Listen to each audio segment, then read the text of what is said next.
Casino Royale marked a reinvigoration and reinvention of the character James Bond. Daniel Craig's first outing as the character put a brute force inside the tuxedo and brought vulnerability to match physical prowess. Let's break down Casino Royale.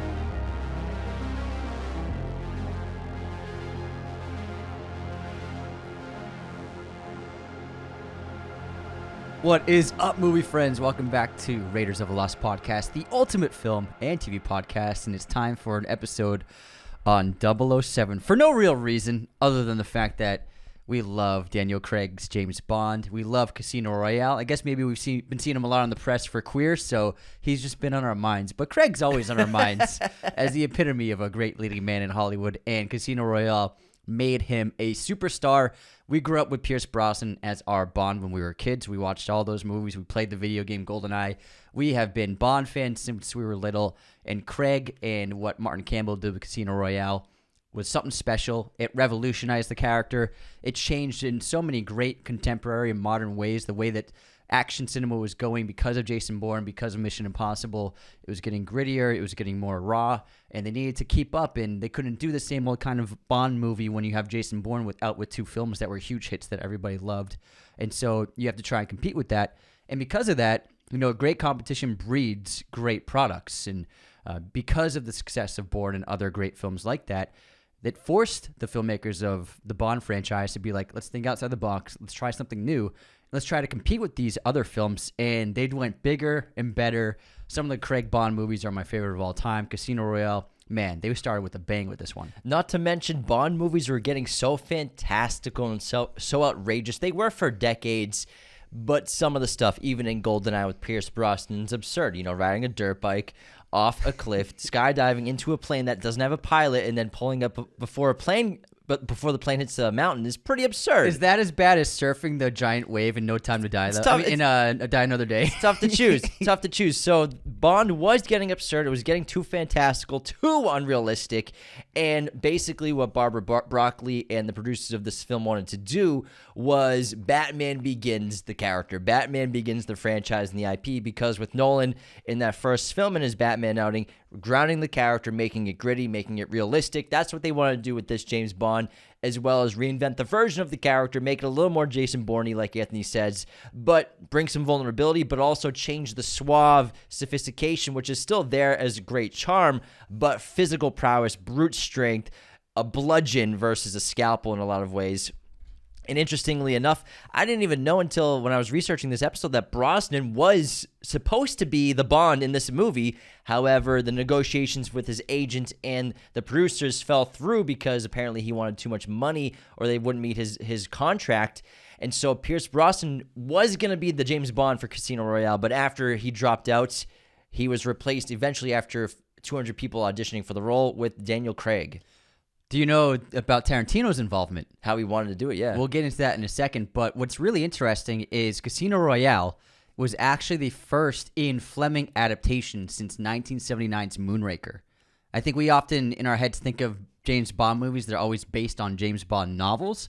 That's not the case. They're always based generally on the IP, the existing characters, but it was the first actual novel adaptation of an Ian Fleming novel of James Bond since Moonraker. So almost 40 years. And it's already been done before as a movie. Yes. And also, this is Ian Fleming's first novel. It was the first book he wrote. And so it's kind of cool that they rebooted the franchise with his first novel. Starting out with a bang. I know, right? And this is also, Casino Royale was the first Bond film that was a reset. So every other Bond film before it, all the other Bonds who played the character, it was all really one singular story, and it was just different Bonds, men playing the role. But it was never a restart. It was never a reboot. It was always basically the same timeline. And I guess Bond never aged. It just looked different. Yeah, he just looked different. And so it was always one cohesive story that did have callbacks and connective tissue. Judy Lynch, yes, transcending different generations of different iterations of Bond, too. Exactly. So we had the connective tissue with both Judi Dench and with Martin Campbell, who directed GoldenEye. So Martin Campbell, being a previous Bond director, I think the producers were like, let's stay in his hands. He did a great job. He made the most successful Bond. Let's restart this, but we need to be with someone we trust, so Martin Campbell and also Judi Dench being the connective tissue. But this was the first ever reboot of a story in a James Bond franchise. So this was the first time they ever did that, and it worked really well. So directed by Martin Campbell, written by Neil Purvis, Robert Wade, and Paul Haggis.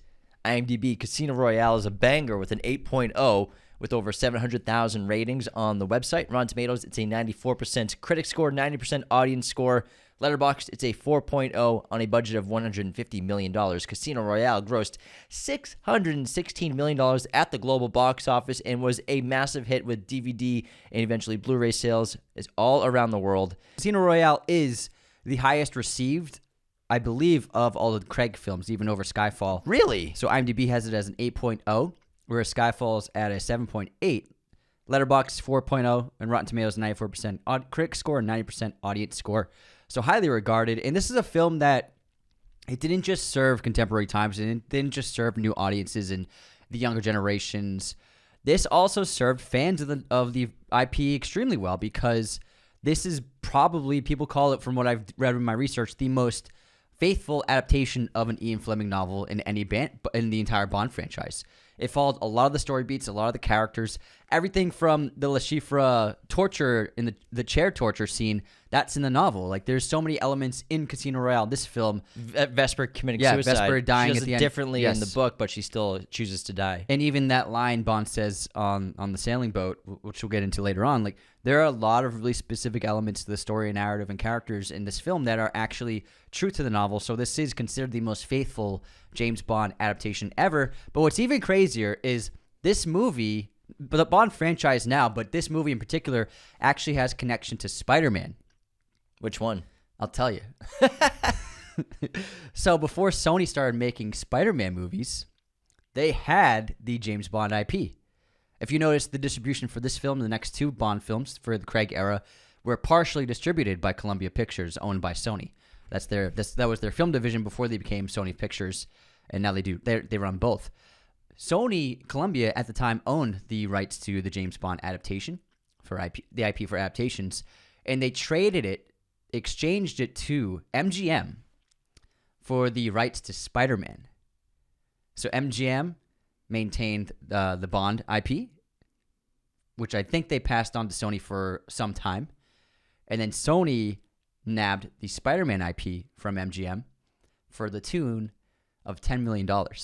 That's a good deal. It's a great deal. Because Spider-Man, say you want comparing the movies, that's a insanely profitable IP. So Sony spent $10 million for the rights to Spider-Man, and they've earned $6.2 billion just on the films that they've produced. Who made that deal? Give that guy a raise. It's a great deal. That's a great deal. That's a swindle, man. Yeah, so there's connection between this production of Casino Royale and Spider-Man because of that deal, MGM, Barbara Broccoli, and the other producers went forward with Casino Royale, and they were able to nab the rights to the novel Casino Royale.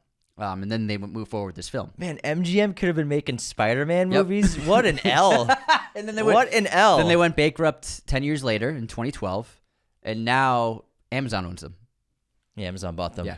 Wow. Imagine if they just kept Spider-Man. They had no idea what they had on their hands. They had fucking the biggest diamond in the film industry. Whoever negotiated that deal for Sony, genius. Whoever lost that deal for MGM, oh my gosh, what a... They were Spider-Man. Who wants to see a Spider-Man movie? Never lived that down. Yep. Holy crap, I had no idea. It's interesting that you said that this is the fan favorite, because we were talking about this last week, and I've been for months being like, hey, we should do Casino Royale at some point. And you're like, why? Just kidding. No. Just kidding. Anthony loves Casino We had Royale. a lot of new releases in November that we did. We've been busy. And I said, I feel like it's people's favorite James Bond movie, at least for Daniel Craig, for sure, this century. It's a lot of people's number one. We see it a lot. Yeah, we see it all over the internet still. And that's pretty interesting because even on this rewatch, I've probably seen this movie like 10 times now, I still have it number 3 on my Craig list. It's still number 3. I'm surprised that Skyfall, I thought Skyfall was going to be like an 8.4 on IMDb. I thought that was going to be... Because that's one of the best action movies ever made, let alone James Bond movies. That's, for me, the best James Bond movie. The one thing that I think Skyfall, that rubs people the wrong way with Skyfall, is how much it borrows from The Dark Knight. I guess. I think that's one of the main factors, is how similar the story, the villain, and the chain of events with the conflict is to The Dark Knight, which came out only 4 years before that. So I would say, and it used to bother me, but then I was like, you know what? People borrow from great movies all the time and great stories all the time. Casino Royale is like Born. But I do think that it is a little too much on the nose, similar to the Joker story in The Dark Knight. So that I've seen a lot of criticisms of that. Yeah. And it's a great movie. It's one of the best Bond films ever. And I put Casino Royale. It's hard to rank them. There's clearly 3 strong Craig films and 2 good, decent Craig films. Quantum of Solace and Spectre are good movies. They're not in the same league narratively and story-wise as these 3. Casino, Skyfall, and No Time to Die. And I really like No Time to Die. It might be my favorite. But on a rewatch, Casino Royale, it's aged really well and aged not well in certain ways. And it hasn't aged well in some of the filmmaking, but my God, the stunts are amazing. You could argue that the stunt work, special effects work, and the giant set pieces of action sequences in Casino Royale still top all of the other films. Well, Spectre's a spectacle, especially the opening of Spectre. The opening's great. That movie opening is so huge and so memorable that it created Day of the Dead festivals in Mexico because of that, because they didn't have them as big as they used to, or Really? they did. Like that movie Spectre, the opening Day of the Dead sequence, that started festivals to be that big in specific Latin countries. Let me ask you this. What's the other big set piece in Spectre? Dude, I've not seen that movie that many times, to be honest, and I can't remember. I mean, that's what I'm saying. There's a lot of really big set pieces in this movie. That's why I said just the opening. Okay. I said just the opening sequence. I didn't say the whole movie.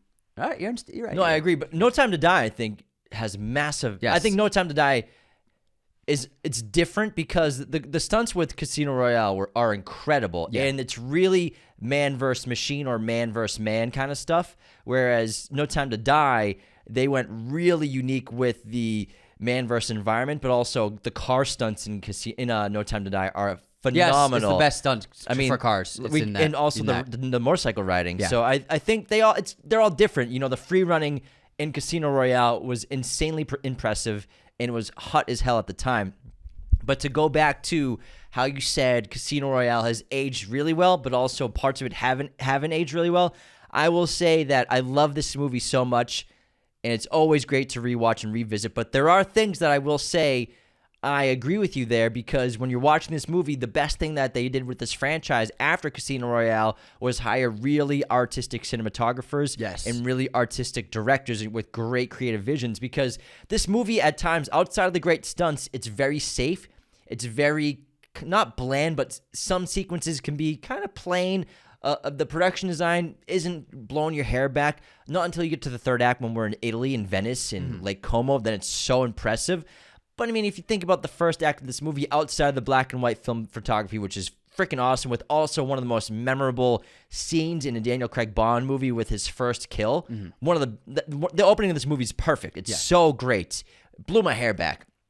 But there are moments in this movie where it's kind of safe. It doesn't look incredible. It's a lot of grays and beiges and beige walls. Production design is really safe, like when we're at the hotel in the Bahamas, the poker room there. Even M's apartment isn't that creative looking, so it's very safe in a production design element and a creative element, which I get. It's your big baby. You just got the rights to this.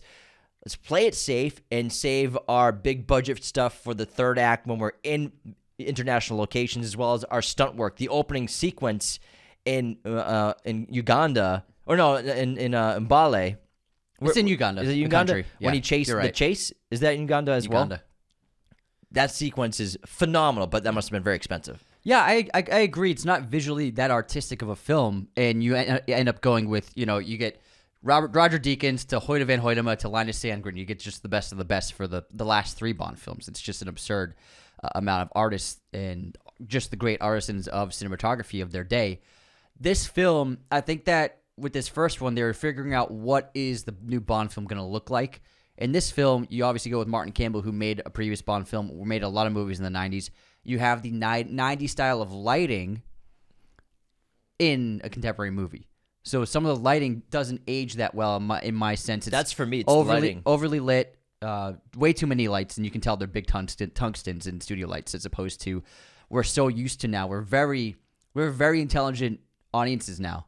We've seen everything, and we're so used to now this unbelievable artistic practical lighting that DPs have created over the last 15 years that right now it's remarkable what DPs are doing, what LED lights can do, what all sorts of lighting techniques and technologies are capable of, as well as more flexible digital cameras with higher dynamic range and new film stocks that have dynamic ranges that rival film stocks of even this day and age of 2005. So everything about filmmaking is more artistic and gives artists more tools to work with to make their films look better.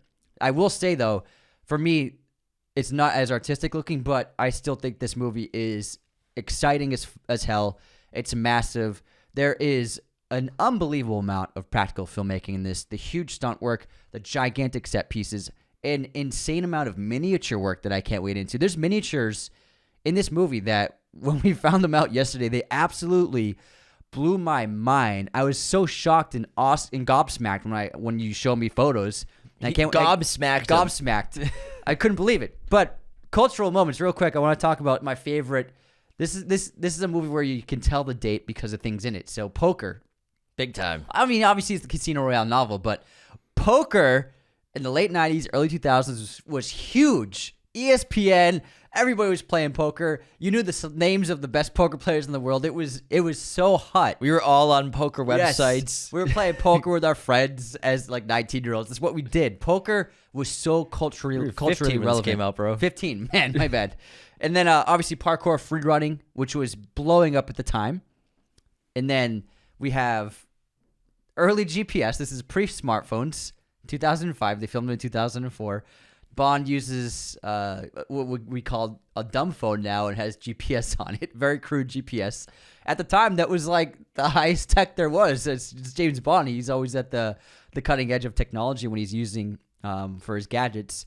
Computer hacking, the old looking kind of computer hacking, and then the Vio laptop. Yeah, the Vio. That's not a Flip brand. Phones. That's not a brand you would use now. And then also having a sequence set in an airport trying to blow up a plane. This is post 9/11, just a few years after it, so it's still culturally relevant.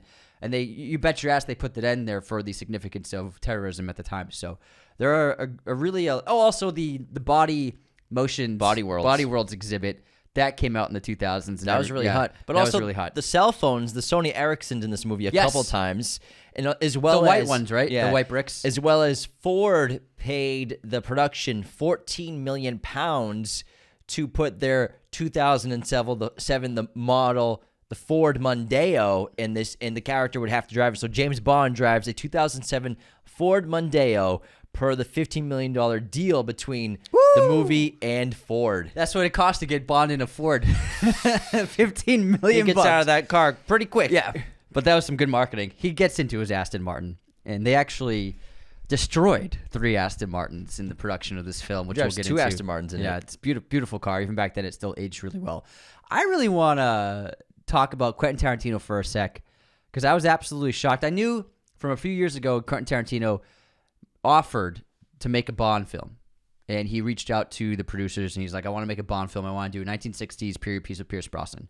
And they turned it down. Oh, my God. Why would you turn that down?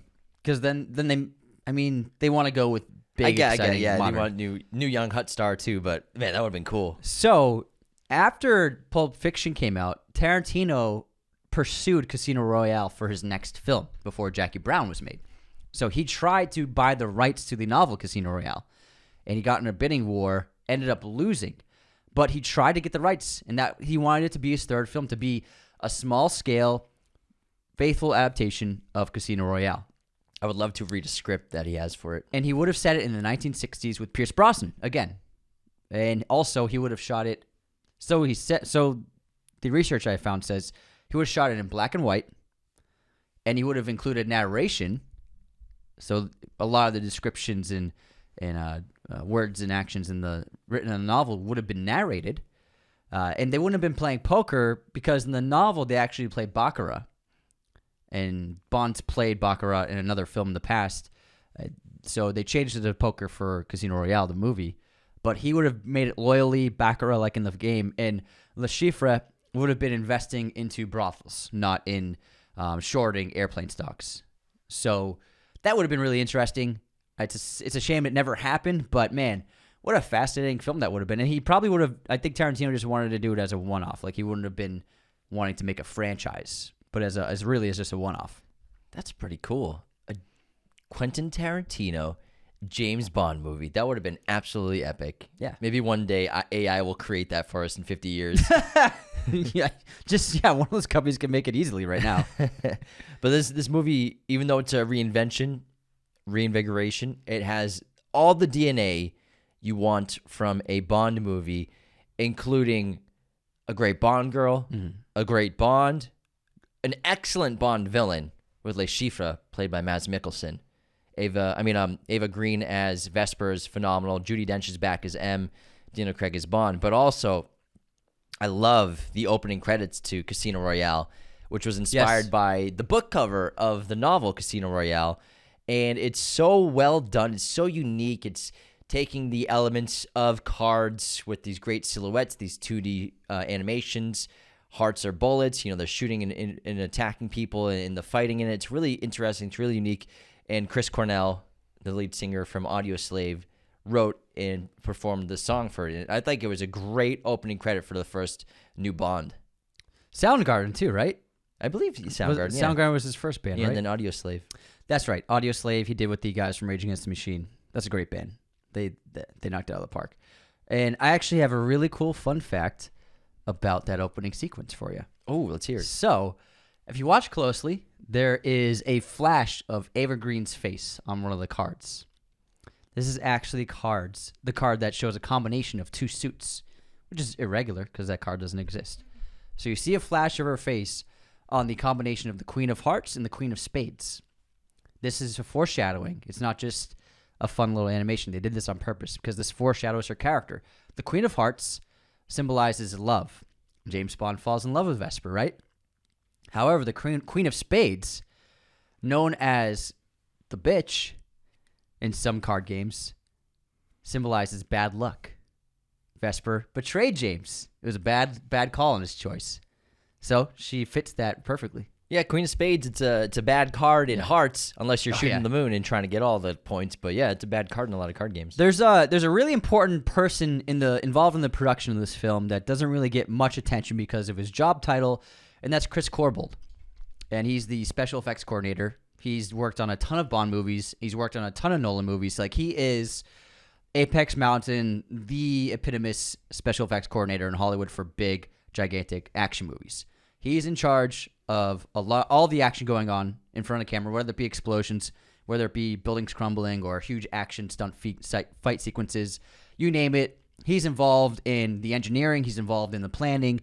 He's the overall architect of whatever the director wants. He figures out, how do we do that? And so he plays one of the most important roles on this production in a lot of Nolan's movies, and he absolutely earns the title of, like, probably the unheralded MVP of Casino Royale, because the set pieces and action sequences are unbelievable in this film. And also, Ben Cook played Daniel Craig's stunt double, and he does some crazy stuff in this film. He's great. He does. We watched it last night. This is like our 10th watch of this movie, and there were several moments of what Ben Cook was doing, and we were like, "Oh my god, he's crazy!" Unbelievable wire work, unbelievable jumps in insane scenarios of putting his life on the line just for the great shot. And those two guys really helped make this movie work, and they deserve the shout out. Yeah, it's fun to point out every time you could see him doing the stunts versus Craig. He's a good double for sure, but you know, you can tell it's not Craig doing a lot of stuff. Body shape, they're doing some crazy stuff. One of the best stunts, I think, is maybe on paper doesn't look like the biggest stunt, but when he's at the airport chasing the oil truck that's driving away, the yellow one, and then he runs up the escalator, the stairwell with the wheels, and then he jumps off of that onto the moving truck. That blew my hair back. That was, man. I think, one of the most impressive stunts in the whole movie. In addition to all the free running in the opening of the movie, which is just so impressive. And I'd love to just stay on special effects for Casino Royale since you're talking about it. Let's do it. I'm ready. I had no idea how many miniatures were made in this movie, used for this movie. So we were watching the movie and we watched the credits at the end, and then I saw a whole miniature team. And I'm like, there are miniatures in this movie? And so we started Googling it, and it blew our minds how many miniatures. One of the biggest surprises for the miniatures is the Skyfleet plane and its hangar.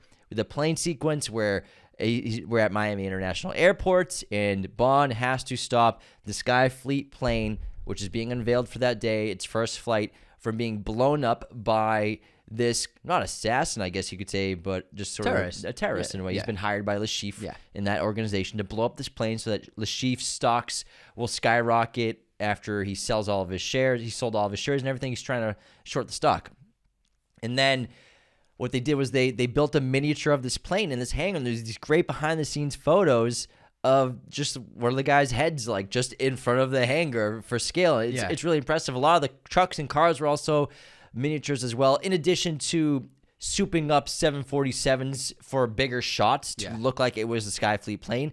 But a lot of the shots were, even like the shot when we get that tilting up shot inside the hangar, that is a miniature shot. Yeah. It's really impressive. And then the push in at the front of the hangar opening as the plane's being driven towards us. I mean, every time I've seen this movie, I'm like, that's a big fucking plane. What plane is that?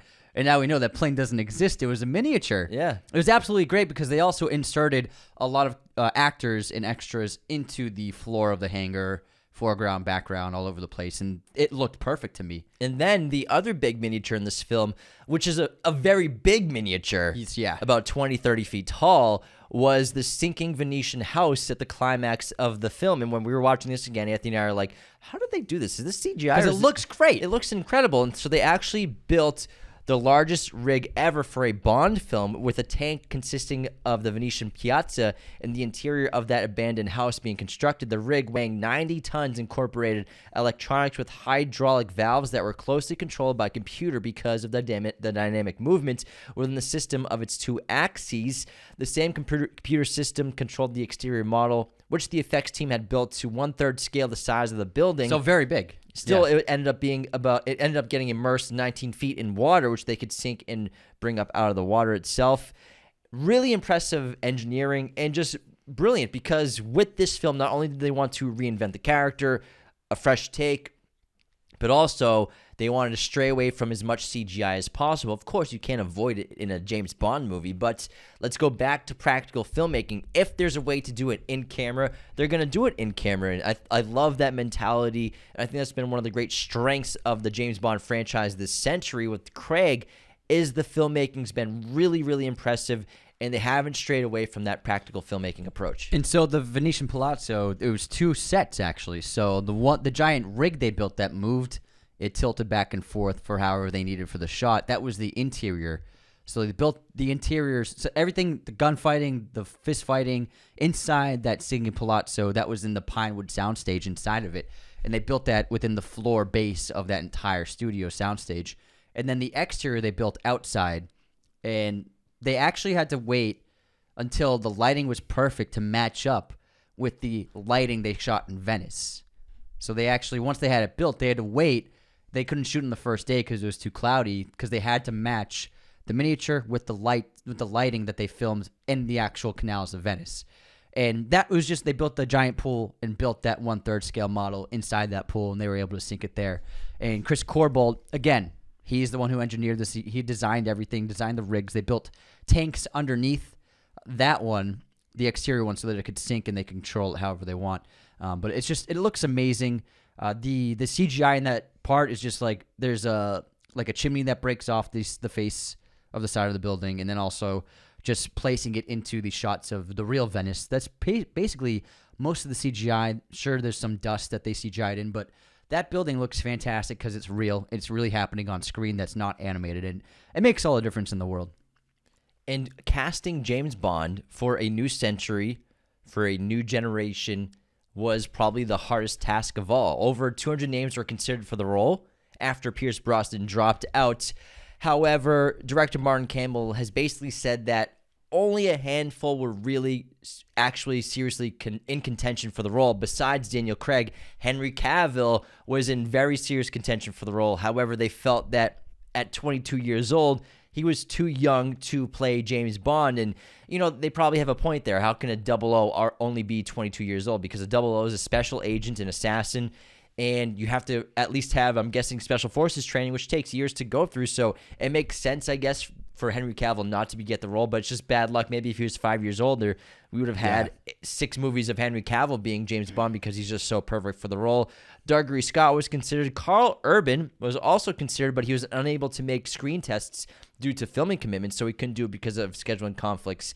And also, Goran Vishnik, a Croatian-American actor, auditioned as well, but was unable to master an English accent. So yeah, they you did gotta not be go British, with him. bro. So even David Tennant was considered. He couldn't work as Bond. Yeah. Yeah. But Sam Worthington as well from Australia, who we all know from the Avatar films, he was up for contention as well. But really, it was between Daniel Craig, Henry Cavill for the most part. Yeah, they said those were the two finalists, but Barbara Broccoli maintains in so many interviews that Daniel Craig was always her choice and was always her favorite. And I guess it was a matter of trying to convince the producers and the company funding the film, we can invest $200 million into this guy being Bond. It's a big commitment. Because he doesn't really fit the prototype of what Bond's always been. And there was a really bad reaction after Daniel Craig was cast as Bond. And there was outrage from people all around the world. I remember this, man. When it was announced, he was doing reshoots for the movie The Invasion. He was in a nice suit. He had this long hair, and he didn't look like a Bond we'd ever seen before. And they introduced him to the world, basically, and tons of controversy. There were websites at the time, which was a common thing to do. You make a website when you're upset about something called DanielCraigsNotBond.com. People were threatening the studio. They said that he was not the tall, dark, handsome, charismatic image of Bond, which viewers had been so accustomed to.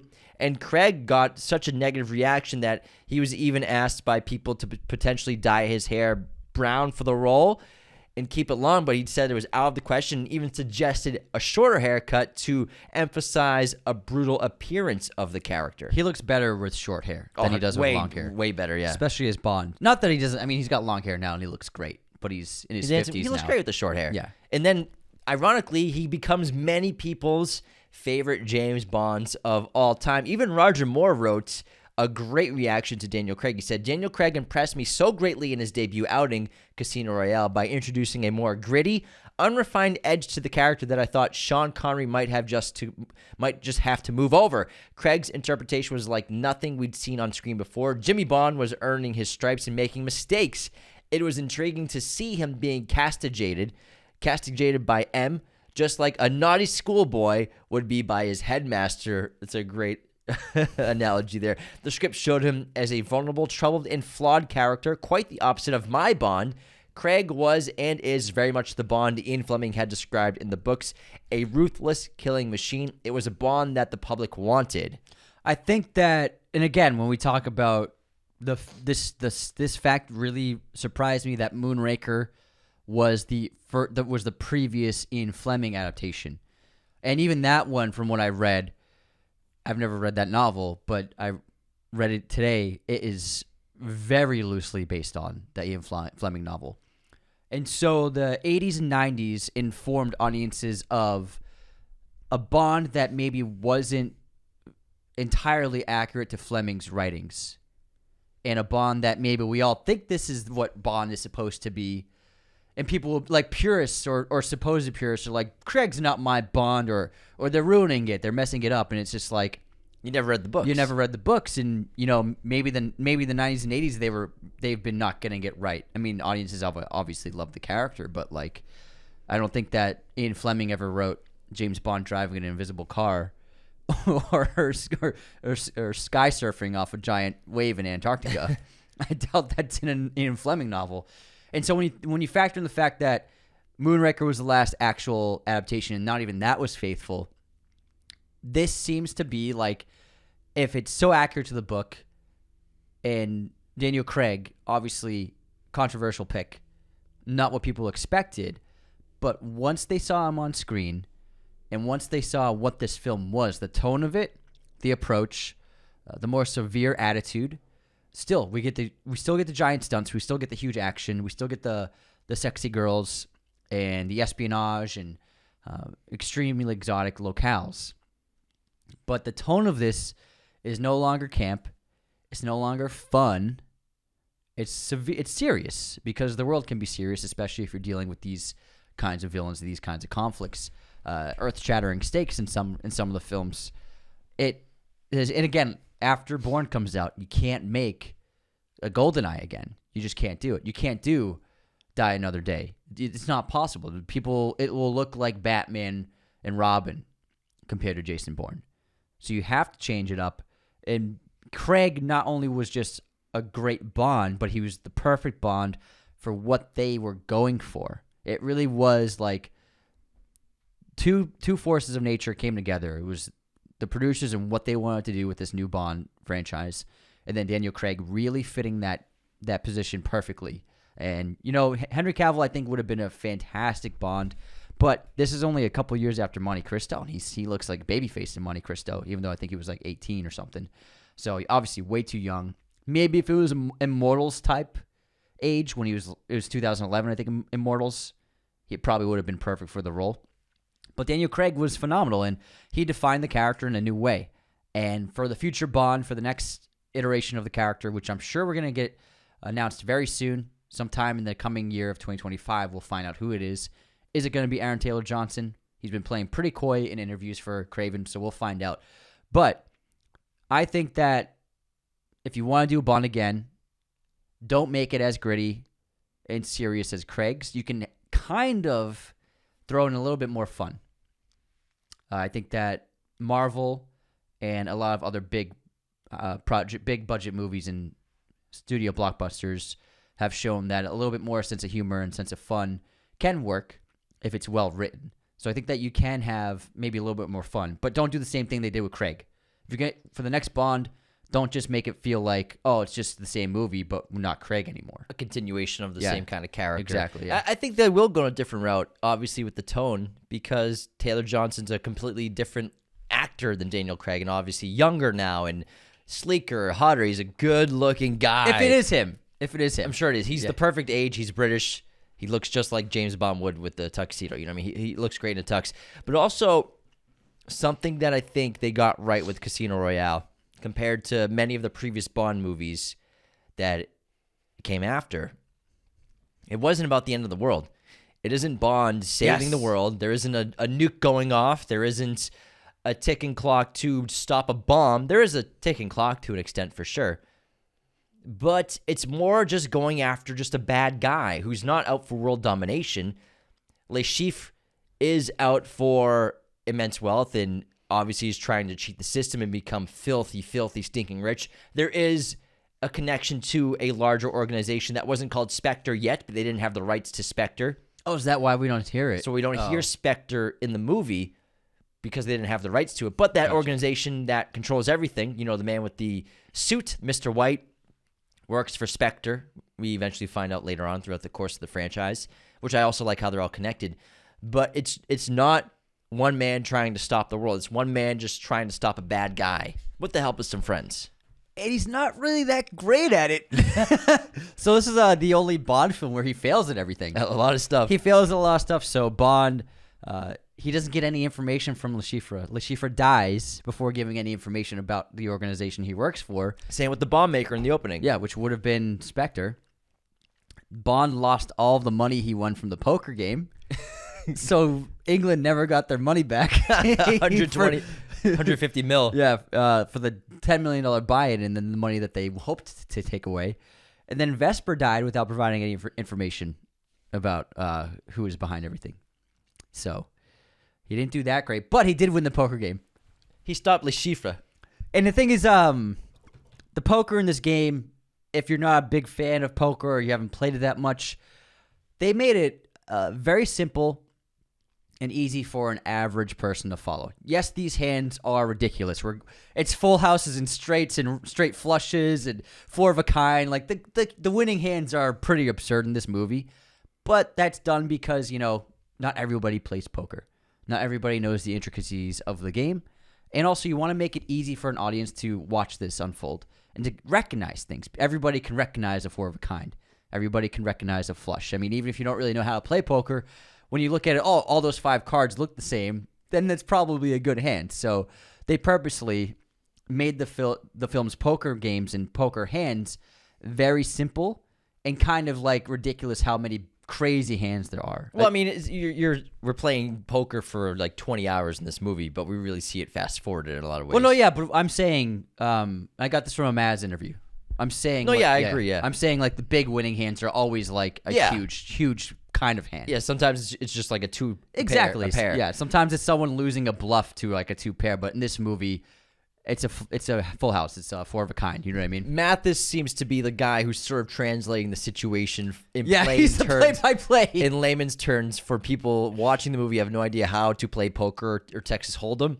I will say, narratively, this movie has a lot of conveniences for a plot. Tell us about them. I think the biggest one is the defibrillator inside the car, which, of course, this is a defibrillator with antidotes. But that's every Bond movie with gadgets. Oh, I know, I understand that. But also, you could argue that the team, studied Le Chiffre and they know that he likes to poison people. That's probably something that maybe was in the script. Who knows? But maybe that's something that Le Chiffre, they know he likes to do. That's why there's a defibrillator and antidotes. But, the defibrillator, it's like of all the things in there, it's a defibrillator. Of course, it comes I wonder if this is going to come. I know, yeah. It's not Pavlov's gun, it's Pavlov's defibrillator. And then, but I will say when it comes to poker, just a crazy script convenience is, we're about halfway through the movie. This is the point where Bond has bought back in after the defibrillator scene. Yes. We're just fast forwarding a bit for the plot just to explain So this you're point. at the final hand is what you're saying? The final hand, It's just Bond and 3 other guys left. Felix is already lost, and Bond is going against everybody, and him and Le Chiffre have the most coin. They have the most chips. They're fucking rich. And everyone goes all in on one hand. Yes. And it's so absurd how many good card hands are for all 4 of these people for them all to think that they're all 4 people are going to go in. Yeah. 4 people to go all in on one card hand is absurd. That just doesn't happen. So it's a great convenience too. Yeah. Let's get the casino. Let's get it wrapped going. up. Let's get the game over. Let's get Bond winning. And move the plot. I understand it. It's more exciting. It's very exciting, I'm sure, if you don't know anything about poker, but the odds of those 4 great hands, but also the odds of great poker players, 4 of them thinking they're going to win a hand. Yeah. That just doesn't happen. Especially a hand where there's 4 of the same suit on the table. You're like, this is pretty suspicious. It's clever. We have a full house. We have a higher full house. We have 4 of a kind. Then we have a straight flush. A straight flush is absurd. Is this straight flush? So that's my one thing with the narrative, how convenient it can be. Yeah. It's like, let's get rid of everybody in one hand. But when I was 15, it was sick. Oh yeah. I was like, man. straight flush, let's go! 5-7, oh my God! I love how he tips the dealer. Do you know how much he tips the dealer? $500K? $500,000. Thank you very much. That dealer was a real dealer. And he really did not get tipped $500K. Yeah, it was a fake chip. So the dealer's name, the actor, not actor, he's just a poker dealer. His name's Andreas and Danielle. And the production was looking for a card dealer to play the role because it's very little acting required. Just do your thing, and you need a professional to. The audience will be able to tell if it's not real. There's an artistry to dealing cards and a skill. Yeah, and he just happened to be near the phone in the casino that day. They called the casino that was nearby looking for a card dealer, and he said, "I'm a card dealer. Hire me." And then he got the job. He shows up. Yeah, and he's like learning how to deal cards that night on YouTube. No, he's legit. He's legit. Just and kidding. he said that he bought a car with his salary from the film. Good for him. I'm sure he made like $70K or something. Probably, yeah. A good amount of money. Also, Madame Wu, who is the older woman who plays cards 2 times in this film, she plays poker on Le Chiffre's private yacht in that private game, and then she's in this game in Montenegro. She's actually an actress cameo, and she was in You Only Live Twice, the other Bond film from like 30 years ago, and she played the character Ling. So it was a really great cameo of a previous actor from a Bond film. Really cool. Yeah. Well, speaking of castings, we also have to talk about the Bond girl, which is just as important to a James Bond film as the casting of James Bond. Almost every Bond movie has a different and new Bond girl. Some carry over, but it's so important to nail this performance and nail this character. And the next leading Bond girl was Vesper Lynd. She's such a great character and is part of James's entire character going forward all the way until his death. and with No Time to Die. Spoilers. Now, casting director Debbie McWilliams acknowledged Hollywood actresses Angelina Jolie and Charlize Theron were strongly considered for the role. Belgian actress Cécile de France had also auditioned, but her English accent wasn't up to par. French actress Audrey Tautou was also considered but not chosen because of her role in The Deveney Code, which was another Columbia Pictures release in 2006, the same year Casino Royale came out. Rachel McAdams turned down a role in the film to focus on raising her own family, and then it was between Olivia Wilde and Ava Green as the finalists for the parts on February 16th, 2006. Ava Green was announced to play the part. The right pick. I think it was right to go with the British actress. She's not British. She's not? She's French. Oh, okay, a European actress. Different, you know. She actually had a dialect coach for the film to nail the British accent. She killed it. Yeah, she did. She killed that like posh, Yeah. high society accent. Yeah, she did a good job, but she's not British. She's French. Oh yeah, that's right. She's in that French movie. No, The Dreamers? The Dreamers. Yeah, I forgot about that. Just smoking cigarettes and naked in a tub for half the film. It's a good movie. Yeah, it's a great film. Michael Pitt. I knew that's what you were talking about. that French film. Yes, the famous French actress is in a French film, believe it or not. Anyways, But Vesper Lynd, I would say, is the best Bond girl ever. I can't think of a Bond girl that's better than her in terms of character. I quite like Halle Berry. No, I'm talking about I'm talking about as a character, Jim. Tell me about Halle Berry's character. What's her name? She's badass. It's what's it? It's Jinx. Jinx. Not Yes, food Jinx. at all.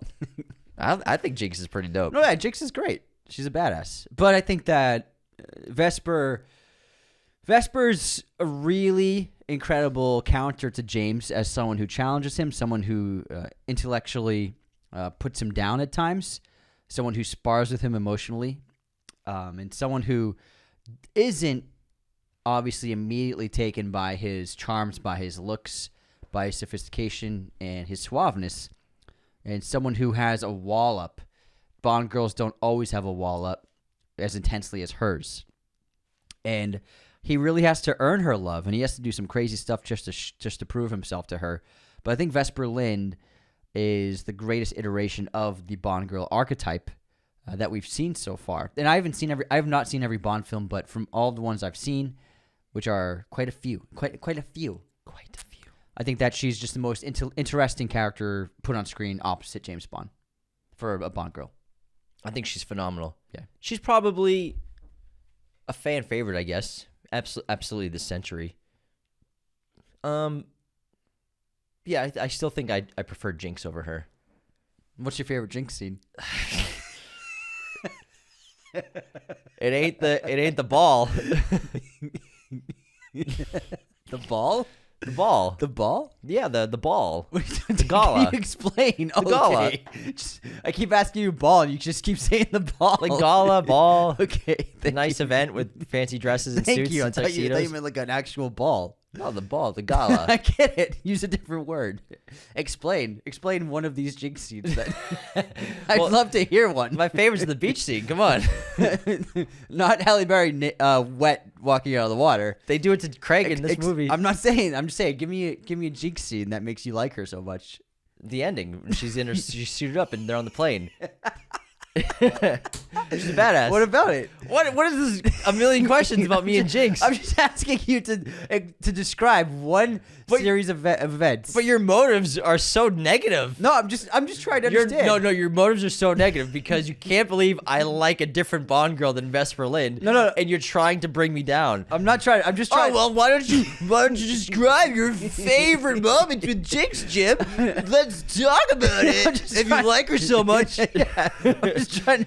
What is it about Jinx? What's she do in the movie? What's wrong with me liking Jinx over fucking Vesper Lynd? I'm just asking. I think she's cool. She's funny. She's hot. She's very sophisticated. She's classy and a badass at the same time. Great wardrobe. She kicks ass.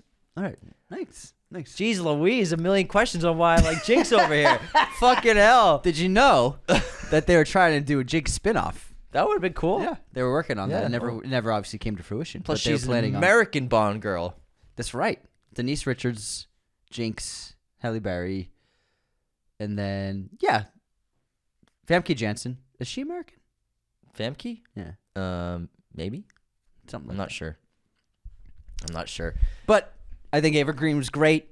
Obviously left. Not way better than Halle Berry, apparently. I never said that. You're putting words in my mouth now. Putting words in my mouth. But I think she brought a lot of gravitas and vulnerability and complexity to a character archetype that was generally, not always, pretty two-sided. I agree. Two-dimensional. And that's just been one of the main intentions, I think, of the filmmakers and producers with the new versions of James Bond, is giving, obviously, the female characters more to do than just being eye candy a lot. Not that they didn't previously. I mean, like we're talking about, the great Jinx character is an action badass. That was good. But, Bond he doesn't bet a woman in this movie that we see. He does not. We don't see him bet a woman. Yeah. He doesn't sleep with a woman. He courts one. Well, yeah, he beds. He smooches on her. He hooks up with Vesper. Vesper? Yeah. Oh, yeah, at the end of the movie. Yeah. You're right. He hooks up with I'm her. so wrong. They Yeah, spent, but it takes a while. They were like rabbits for a week. It takes a while to get there, though. Yeah, once he healed up. But I meant while he's on missions, he doesn't bet anyone. Okay, I get that. You know what I mean? Versus in the old Bonds. And the new ones. It's like occasionally, like every woman he meets, he's just like bringing home. They often like would open with him like being with a woman and end with them. Often. All right, well, let's run to our intermission, Anthony. Take a little break. Then we'll get back to more of our episode. I want to break down more huge set pieces, action sequences, and stuff. I have a ton of crazy facts. I don't want to do any of that. Well, too late, man. Well, we're going to go to our intermission. And before we continue, the best way to support Raiders of the Lost podcast is to become a patron at patreon.com/Raiders of the Lost podcast. Why would you want to do this? Because you get access to the ad-free version of every single episode. You get access to bonus episodes of the show every single week. You get access to our Discord. All kinds of awesome perks are happening on Patreon. Sign up today at patreon.com/Raiders of the Lost podcast for as low as $10 for an entire year. Whoa. $10 for an entire year. That's how great. cheap it is. And another great way to support the show, leave those 5-star ratings and reviews on Spotify. These are so helpful for our show to be discovered by new people on Spotify, on Apple, on every podcast platform. They add reputability to the show. People are more likely to listen to a show that has more ratings than others. And we have over 2,000 on both. We're at over 3,000 on Spotify, trying to get to 5,000 on Apple, and I'm going to get a tattoo of Anthony's choice. We'll see. Also subscribe on YouTube. That's crazy helpful for us over there. We're booming on YouTube. So help us out. Subscribe to everything. Follow on Spotify, which you can do. A lot of people didn't know you can follow on Spotify. Also, Yeah, you can, yeah. hey, it's pretty cool. I'm going to read a written review out from Apple Podcast in just a minute. We love to read them. If you leave a written review, it will get read on the show very soon. I promise you that. So go ahead. If you haven't yet, 5-star rating, leave a written review. We love to chuckle at those and read them out. And the final great way to support the show is to just share us. Anthony, can you stop doing drumming on your thighs over there? I can't even hear it. I Am can hear it. noise? Yeah, you're making noise. I can hear it. Stop it. Stop. Thank you. Well, now I can see your hands in my peripheral vision. What do you want me to do? Not drum. That's what I want you to do, Anthony. Bare minimum. Not drum. I don't care if you're air drumming or not. Just no drumming at all. This is a podcast, sir. Share us with your family and friends. Word of mouth is the best way for a podcast to grow. So let everyone you know that loves film, loves cinema, loves Bond movies, let them know about Raiders of the Lost podcast. This episode, of course, is sponsored by our friends at movieposters.com, the #1 place to get your posters online today. Be sure to use our promo code Raiders10 at movieposters.com to get 10% off your order right now. The holiday season is upon us. Christmas is coming, baby. Did you get a present for that movie lover in your life? You didn't? You better go to movieposters.com then. You know why? Because they have all of the posters, films, TV shows, high-quality prints, all sorts of sizes, framing, and even backlighting for your poster needs. They got original prints, brand new prints, your favorite blockbuster superhero movie to your favorite classic. Anthony's so into this, he's breaking his set. Yeah, I love posters, and I love movieposters.com. Get that movie lover a gift this holiday season. And you know what? Get yourself a gift. You deserve it. It was a tough year. It was a great year. It was a memorable year. Get yourself that favorite movie poster you've been dying to get. I know you've seen it online. I know you looked at it. You just haven't hit click on that button that says buy, purchase, add to cart. Do it now. Again, go to movieposter.com for all of your movie poster needs and use our promo code Raiders10 this holiday season for 10% off your order right now. All right, let's get into our intermission. Not our mission. James Bond has missions. Anthony and I don't. And we're going to start with Framed.wtf, the website that presents you movie stills, and you have to guess the film from the still. We're opening with a wonderful-looking sky show. Got it. This is pretty easy. That's a Hobbit, right? An unexpected journey. Oh, no! Which Hobbit is it? It's one of the Hobbit movies. It's Desolation of Smaug. Desolation of Smaug. It was Bilbo peering up through the trees at the sunrise. Pretty easy. Can't believe they made that 3 movies. Yeah, it was 534 total minutes of film for one book. Jeez, for one 200-page book. Pretty insane. All right, what fell over there? Anthony, you were so jacked during that ad read for movieposters.com that you literally knocked 8 things over. I love posters, man. Is that a DVD? Yeah, my Last Samurai DVD. Oh, man. Oh, shucks. Oh, well. Anyways. It'll maybe stay up. Let's move on to our first question. Yeah, it's trivia, man. And begin with the movie quote competition. Are you ready? I've been waiting, man. You just been sitting there. Here we go. You forgot what to do.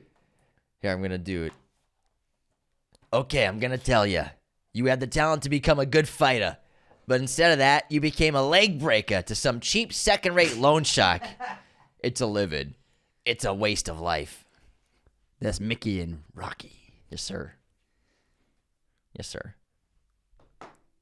Use a nobody. All right, here's my quote. Sorry, 1 second. I'll pull it up. Mm-hmm. Oh, great. Valium. Not only will we be able to sleep, but if we're attacked in the middle of the night, we won't even care. Man, that sounds like a really good quote. Say it one more time. Oh, great Valium. Not only will we be able to sleep, but if we're attacked in the middle of the night, we won't even care. I can't remember. 28 days later. Fucking hell. Fucking hell. That's a good one. Thanks, mate. All right, guess this movie release here, Anthony. All the President's Men.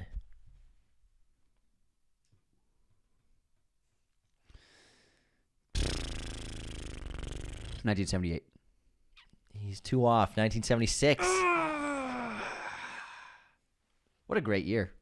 Excellent year for film. That's what we should do an episode That's on one of soon. the best years ever, man. I mean, Taxi Driver, that Marathon Rocky. Man. Such a good year. What year did 28 Days Later come out? I'm going to say 2000 even.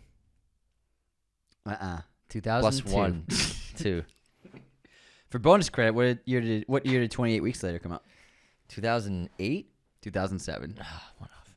It's funny because 28 Days Later is trending online because you can't buy physical copies of it anymore. They don't exist anymore outside of if you've already purchased them. So they don't have any more for sale anywhere unless you're getting it from a second-rate seller like on eBay. Who's got the distribution for that film? I don't know. That's ridiculous. So there are no more physical copies of 28 Days Later to purchase at stores. So because they stopped making them. Mm-hmm. Gotcha. That's what it is. And so everyone's tweeting about how if they own a Blu-ray or DVD of it, that they're just superior to everyone else. It's a collector's item. It's a collector's It item. is. Some people are tweeting that they bought it for $3 on sale, and it's just probably worth $50 right now, easy. So it's a Fox Searchlight release. So 20th So century. Disney owns it. 20th century, yeah, it's owned by Disney now. Oh, interesting. Oh. Movie pop quiz time, Anthony. Who directed Terminator 3: Rise of the Machines? Good question. Who the fuck made that train wreck? That's not that bad. John Connor is not cool in pretty it, bad. but it's It turned John Connor into a fucking tweaker, man. yeah. Are you kidding me? It's not my John Connor. 110-pound tweaker. stealing drugs from a vet clinic to get high. Okay, guys. Was that what he was doing? I thought he was for an injury. Might have been. I thought it was for an injury, like a veterinarian. Yeah, probably. Could have been. Who made this movie? Who made it? I'm just gonna guess You know what? I don't even know. I don't know. Who was it? Jonathan Mostow. I was never going to get that. James keeps sending me trivia questions of random directors of random movies. Well, now you're learning so much. Not with this learning. I'm never going to get these right. It's interesting. Like, that's a movie where it's so big, and it's like, who did direct that movie? What did that guy make before that? Before T3, he made U571. The sub movie? Yeah. That's it? He did Breakdown, 1997. He did the Bruce Willis Surrogates movie. Oh my God. That's a terrible movie. So, he did some B horror movies in the 80s. All right. I'm done. I'm not interested anymore. House at the End of the Street. I'm done. Moving on. He also went to Rhode Island, Connecticut. What was Danny Boyle's last film? What was his last film? Hold the phone. What was his last feature film? I'm trying to think. When was the last... Danny Boyle's last film? Not a documentary. Feature film. Narrative.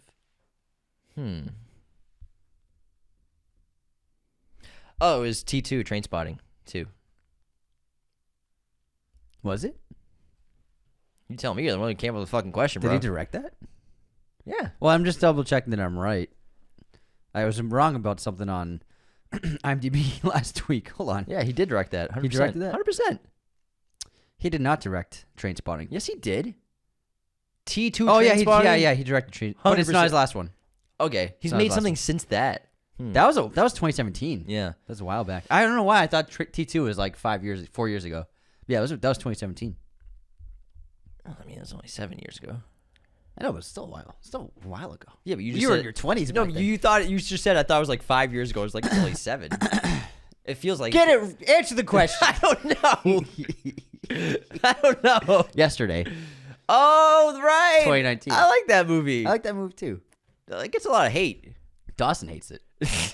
A lot of people don't like that movie. I'm a Beatles fan and I love that movie. I thought it was pretty delightful. Yeah, it was a good movie. Yeah, yesterday. It's been 5 years since Danny Boyle's come out with the film. Wow. Yeah.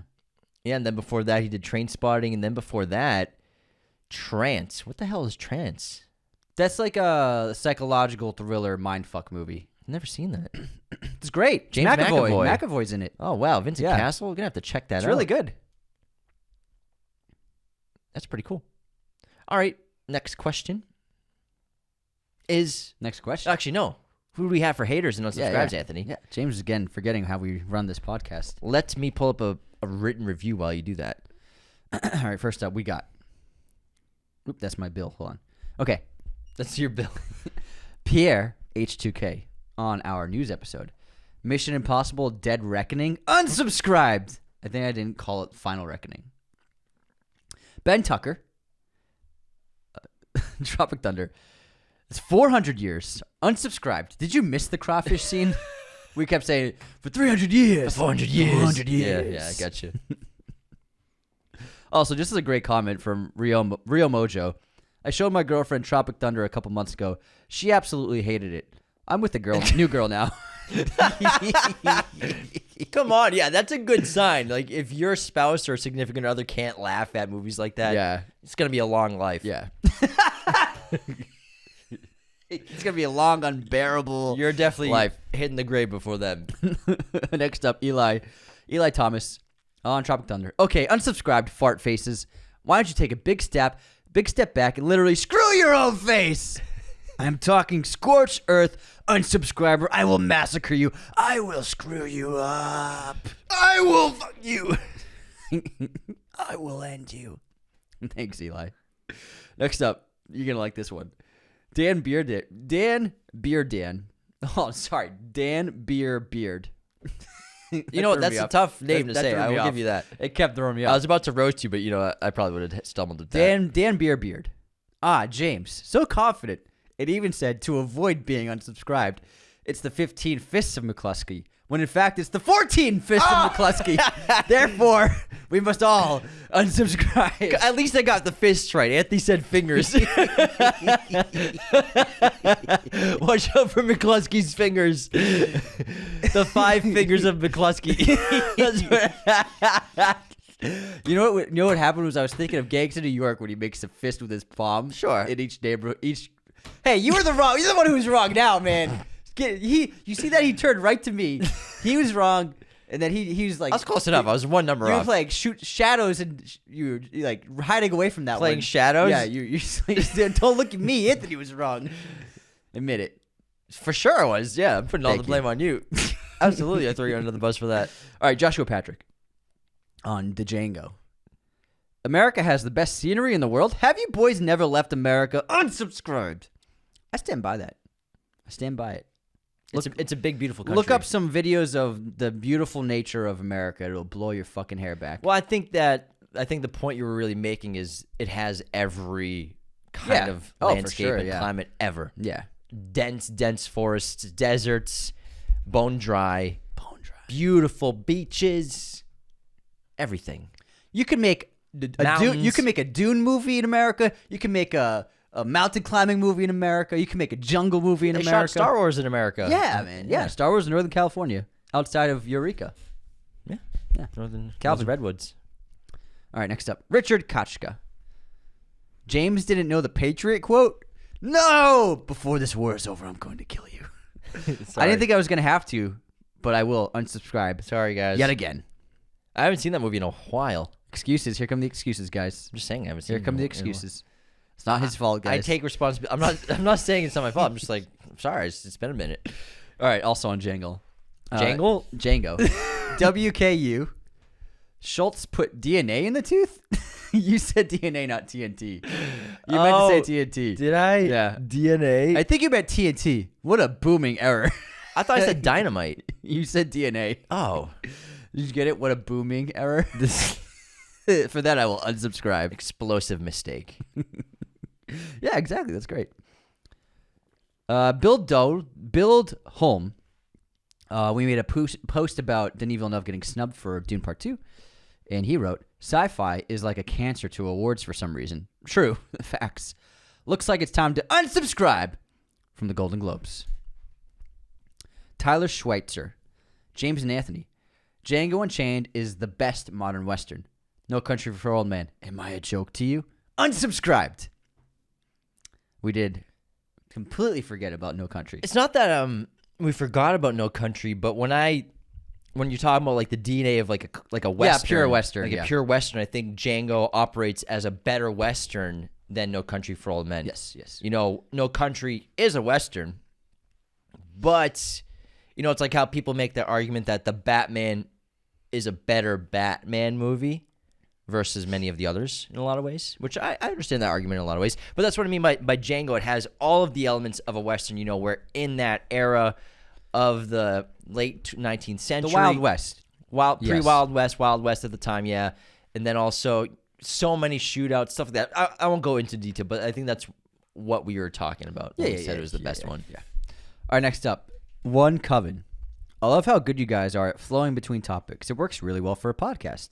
But please give a spoiler warning more often when you bring up other movies that aren't about the topic of the video. I understand that Hateful Eight has been out for almost a decade, but I've run into accidental spoilers for other movies from you guys that I didn't anticipate you talking about. You didn't spoil anything huge, but maybe just a quick spoiler warning would be nice when bringing up different movies. Totally understand. Sorry, pal. Is this where I'm supposed to say I'm about to unsubscribe? That's exactly where it is. Hey, great point, pal. Yeah, we try to. I know sometimes we get carried away. We get a little excited. I say 50-50. We were like, spoiler warning. We're about to spoil the end of Morbius. No Time to Die in this episode. Yeah, everyone knew that, though. Come on. Yeah. Everyone knows James Bond dies.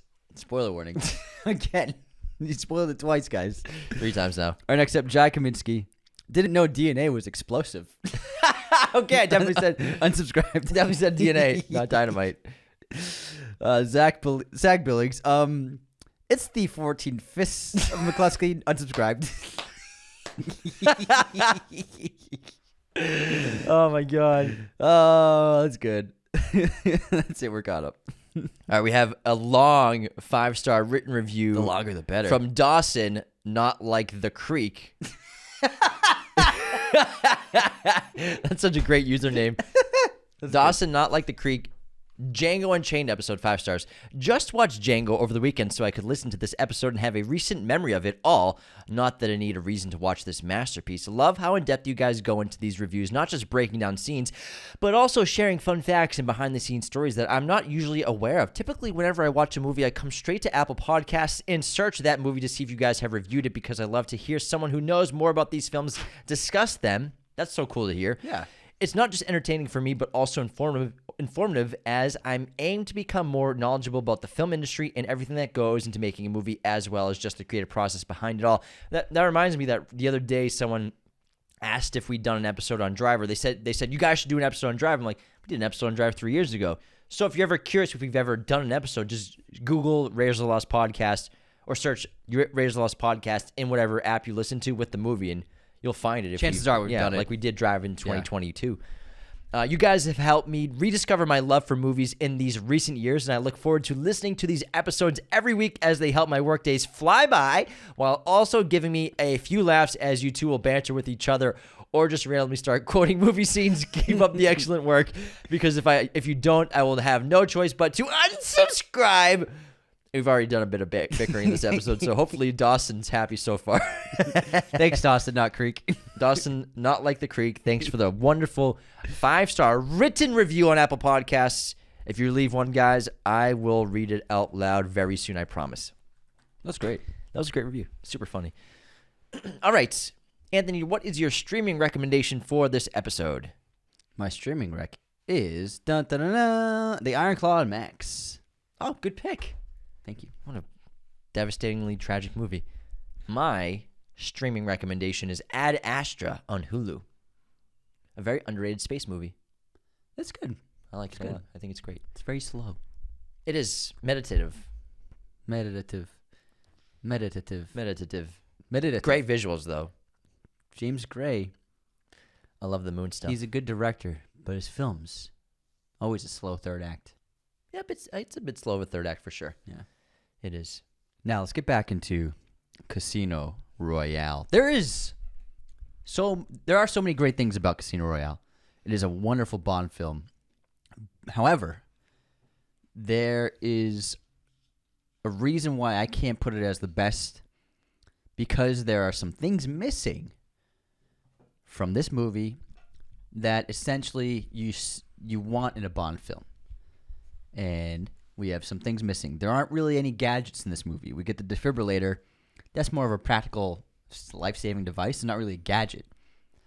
Gadgets are always a great part of the Bond movies.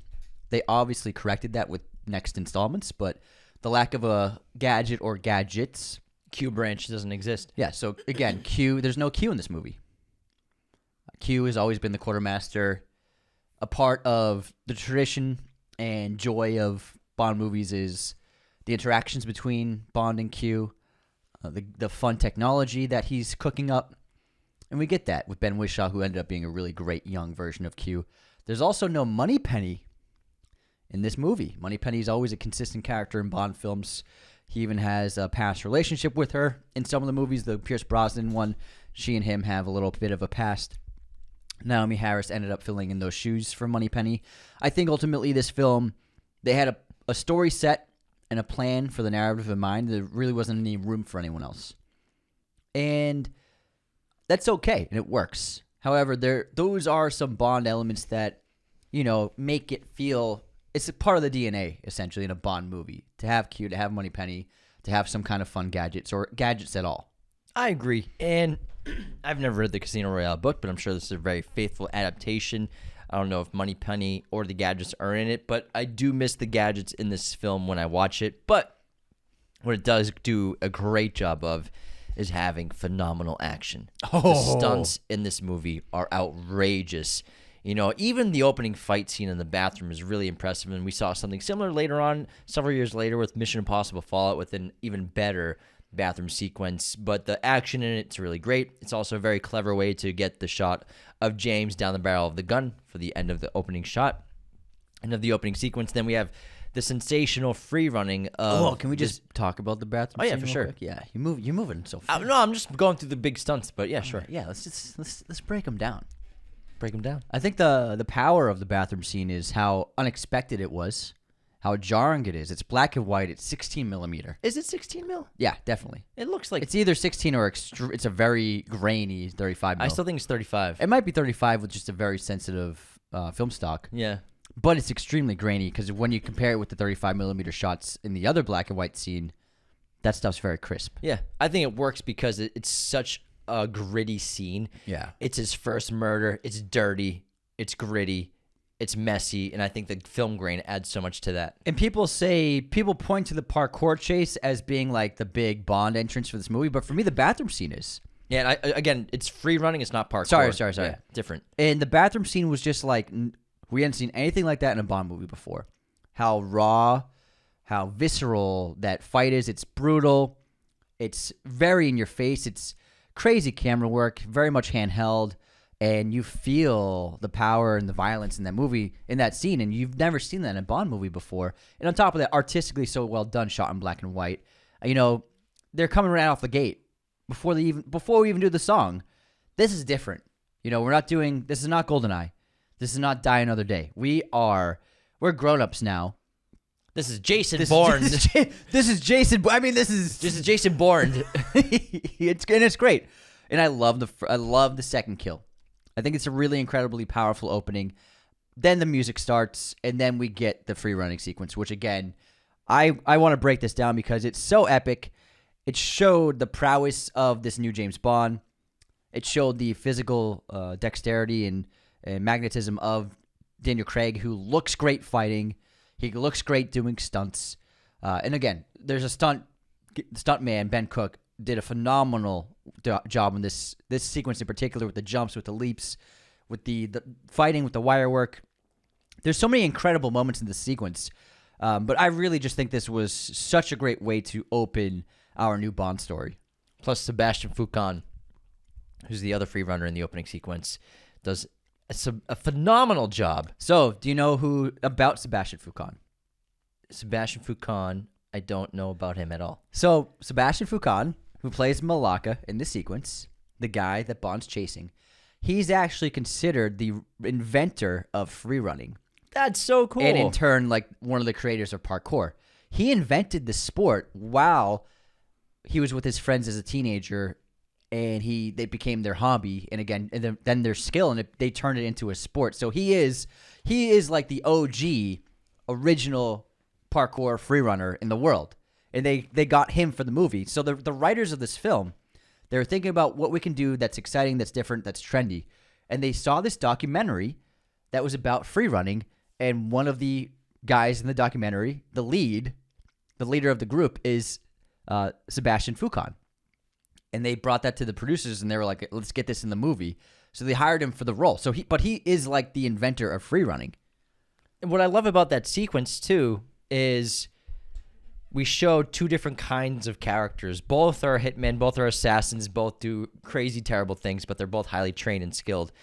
And Malakin's free running is based off precision and finesse and great athleticism, whereas James's free running in the film is more based off brute strength, great athleticism, but also trying to keep up with any way he can, whether it's using the big bulldozer to ram into the ceiling of the next floor and climbing up it, or doing things like to be more efficient because he's not as athletic as the other character. Hitting the hydraulic on the lifter. To keep up with him. I think it's a great way to show the difference between the characters. He has to use his mind and his ingenuity to be able to keep up with Malaka, because Malaka is just a speed demon.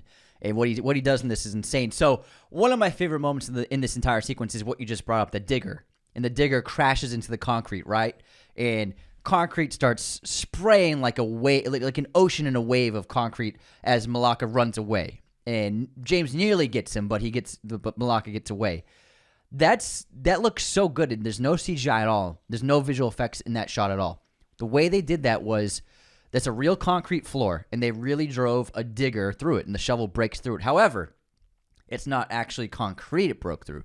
So the team, they cut out this big square from the actual concrete floor. Now, first of all, to set it up, this location was there.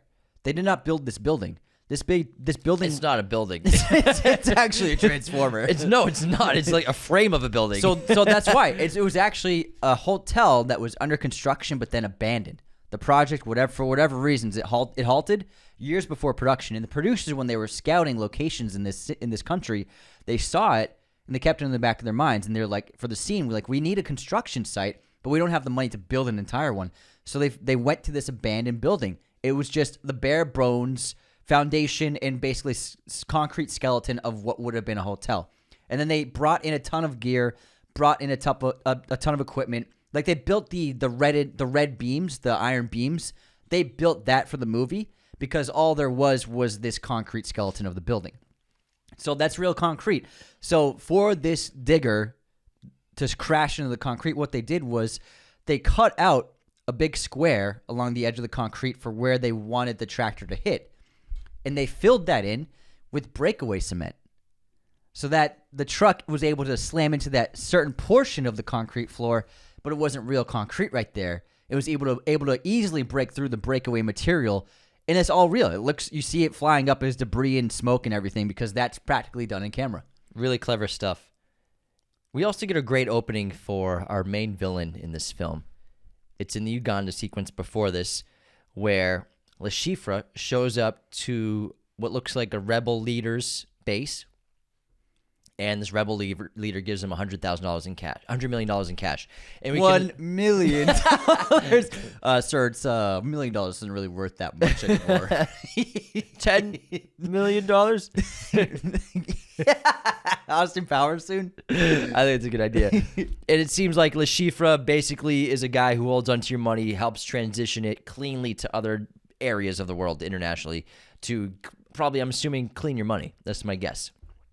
And Le Chiffre gets this money. Mr. White suggests him, even though this warlord doesn't seem to trust him, but he gives him all of his money, which Le Chiffre ends up betting on to short the stock of the airline that he's putting that he's selling all his stocks for. So he ends up losing all this money eventually, which is the main plot for him. But Le Chiffre is a great villain. I think Mads knocked it out of the park with this performance. He's a mathematical genius. He plays poker for fun, but also to flex that mathematical muscle. He's also willing to basically do anything to win, and he's a massive criminal, but he's also connected with very dangerous people around the world, which is why he's got this double edge to him where, sure, you can, as he tells James as he's torturing me, yeah, I lost everything, but your government will still welcome me with open arms because of the things that I know. Mm-hmm. So he's a villain that you can, stunt him and you can take away his wealth, but he can still get acceptance from a government for information. And also, they captured a really important aspect to Bond villains where they need to have a physical trait that sets them apart. It should be like that. And Matthew Almarek's villain in Quantum of Solace, it's just a guy. You know what I mean? Just a guy. He's just a normal-looking dude. Le Chiffre has got this great, whatever's wrong with his eye, he's got a bleeding tear duct, so he bleeds. He cries blood. Great visual physicality trait. It's amazing. And then obviously we get so many other great iterations of physically intimidating villains in the other Craig Bond movies. With Silva, with his jaw, we get Rami Malek's character with the scarred face from the poison. And then Spectre, Christoph Waltz ends up losing his eye and becoming the character we all know. But I can't remember off the top of my head. What's his name? Blow up. No. Blofeld. We were like ball of Balrog. The Balrog. The Balrog who runs Spectre. James, I will get you. Crazy fact. Okay, listen to this. So in the opening scene with Le Chiffre, it's raining out, right? It's raining out in the forest. Yeah. This is the first time rain was ever portrayed in a James Bond movie. Ever. What? Rain, for whatever reason, had never been shown on film in a James Bond movie before, ever. This is the first time ever. That's a crazy fact. You would think that it's just like there must be, especially shooting in England, there must be rain in plenty of Bond films. First time ever. The spider's back. I thought you see. This is why you have to kill them, man. Where is it? You see him over there? It's another big juicy spider. It's the same one that you refused to kill. It can't be the same one. You refused to kill the other day. I don't want to just murder a spider. He looks like he's just exploring. Yeah, but you don't work back here. You moved your desk inside the house. No, I edited it out here. All right, let me get rid of it. Keep talking about something. Let me go take care of this. If in case you didn't know, last episode there was a spider that I saved and rescued. Now Anthony wants me to murder this. This time I'm going to save him, rescue him, and I'm going to put him further away. So don't worry, I'm not going to kill the spider. Okay, good. But I will get rid of it for you, Anthony. All right, so I want to talk about the next gigantic set piece, which is the Miami airport chase. There's a couple of really incredible stunts that happen in this sequence that really look fantastic. The first one is the splitting of the bendy bus. And the bendy bus is the term they use out there, I guess. It's that bus has that that flexible middle part. Sure. So they call it a bendy bus out there. The spider is safe. The spider is safe. Thank you. What happens is James is on top of that yellow oil truck while the next terrorist villain is driving it. He's driving it into the bus as a way to shake Bond off. The truck drives right into the middle of the bus, splits it in half, and shoots off. The front half flips over, and the bottom half flies to the side, and an explosion happens. Now, the way they did this is it was all practically done in camera. However, the truck didn't cause the split, and the truck never actually impacted the bus at all. They had hydraulics as well as what do you call it? It's like charges rigged up to split the bus in half. So what happened is they had a stunt driver driving the yellow truck towards the bus that had real stunt people inside of it. There were a dozen stunt people inside the bus that was rigged to split in half and flip over. So stunt people are crazy. And so they rigged it so that as the truck was about to contact the bus, the charges split the bus in half and then flipped both pieces. They spent a week rigging it and timing it. In the first take they only had one take they could do it because of how expensive and how much production was put into actually setting it up. They ran through the scene, they filmed it, they got it, bus split in half, both pieces flipped, the yellow truck drove through it. However, the timing was off. And you could clearly see in all the footage, the bus started flipping before the truck ever touched it. It was too noticeable as a fact that the bus doesn't look like it's impacting it. So they spent a week re-rigging it, setting up the new bus, the new charges, cleaning the set, getting all new gear, and then they did it again a week later, and they got the shot perfect. And it looks like it, but the truck is not actually impacting the bus. The charges are what sends it off and splits it in half. Pretty cool. So there are people inside that fucking thing. It's crazy. I also love, you mentioned earlier, James, when the terrorist gets the yellow truck, he starts driving off. James tries to chase him down, can't catch up to it. So he runs up that ladder, that staircase, jumps onto the truck. That was Ben Cook. I think that was one of the craziest stunts in the entire film. I mean, it doesn't look as gigantic as the crane jumps, but that one, you're jumping onto a moving vehicle, and I don't think he's wired in for that if the truck's driving. Do you think? No. Yeah. So that's crazy. With a t-shirt. With a t-shirt, nothing but a t-shirt. But that doesn't mean the crane jumps aren't impressive. Now, they did a great job in the parkour crane fight because there is some green screen work. Obviously, and they are wired. They are wired the whole time. Craig's not really up 150 feet high the whole time. They can easily shoot his shots from pretty close to ground level with a low-angle camera, and they do that quite a bit. And then for anything that's overhead, it's obviously green screen of 150-foot drop below him. Yeah, this is before the days of replacing faces. You can notice the green screen, but for the time, it looks really good. They blended it really well. But for the real shots, those wides, those shots where you couldn't hide it, that you had to show there are people up on these cranes this high, stunt performers obviously, and the way they did the crane jump, so they jump from one crane to another. Malaka jumps first from one crane to the lower crane, then he jumps onto the roof below, and then James follows, a little more awkward. He's like, fuck. He's like, shit. Stunt actors really did that. They were wired in, but they still did make those jumps for real, which is absolutely insane. It looks amazing. I'm just absolutely floored. Those shots, the crane jumps, are absolutely jaw-dropping. They are. What's so interesting about this Bond the first time you see this movie is, we're dealing with a different Bond, not just this physicality and brute force, but, he breaks into M's apartment, breaks into her home, steals her computer, hacks into her account at MI6, starts to do his own investigating. He's in the Bahamas. He has a license to kill. He's basically just his own source right now. He's doing his own things, and they haven't reeled him in yet because this is basically what a 00 does, but we've never seen it from this perspective of literally breaking into your boss's home and stealing her computer and hacking her credentials. And also, what I like about Casino Royale, and M and James have this friction throughout the course of the films where he's the best at what he does.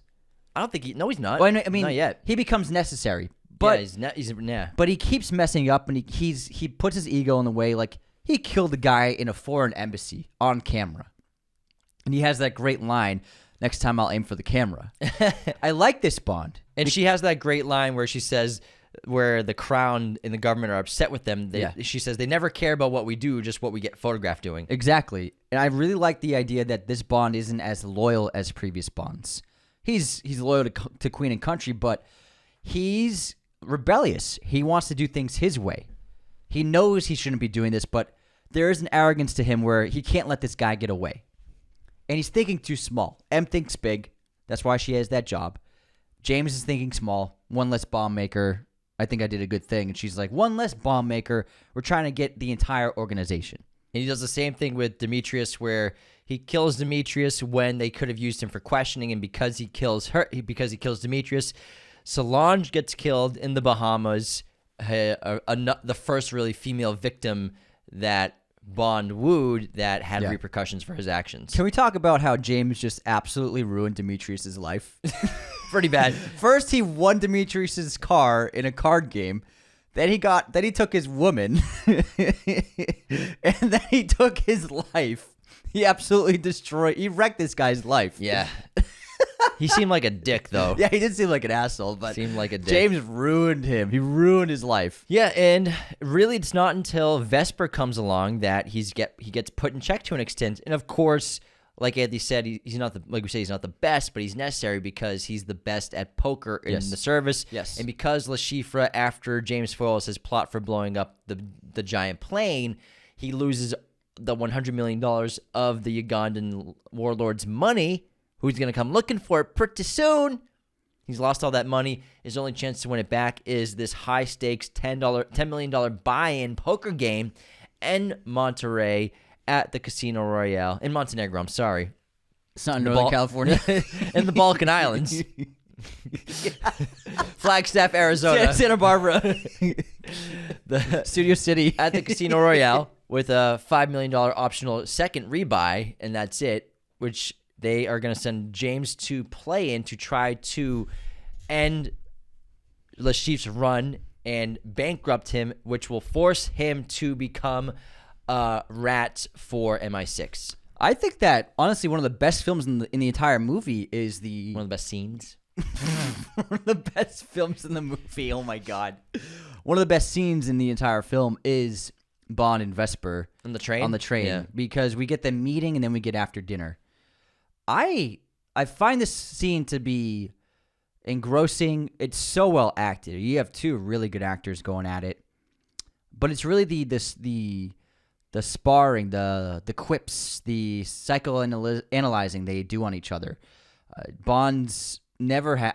In the way Bond reacts when she walks away, he's never had a woman speak to him like that before. He's like, huh, yeah, I like her. Yeah, exactly. And they do a great job in this film of you think that Bond would never fall for a woman because he's a cold-hearted bastard, because Queen and Country come first, because he's the ultimate womanizer. He'll never get pinned down.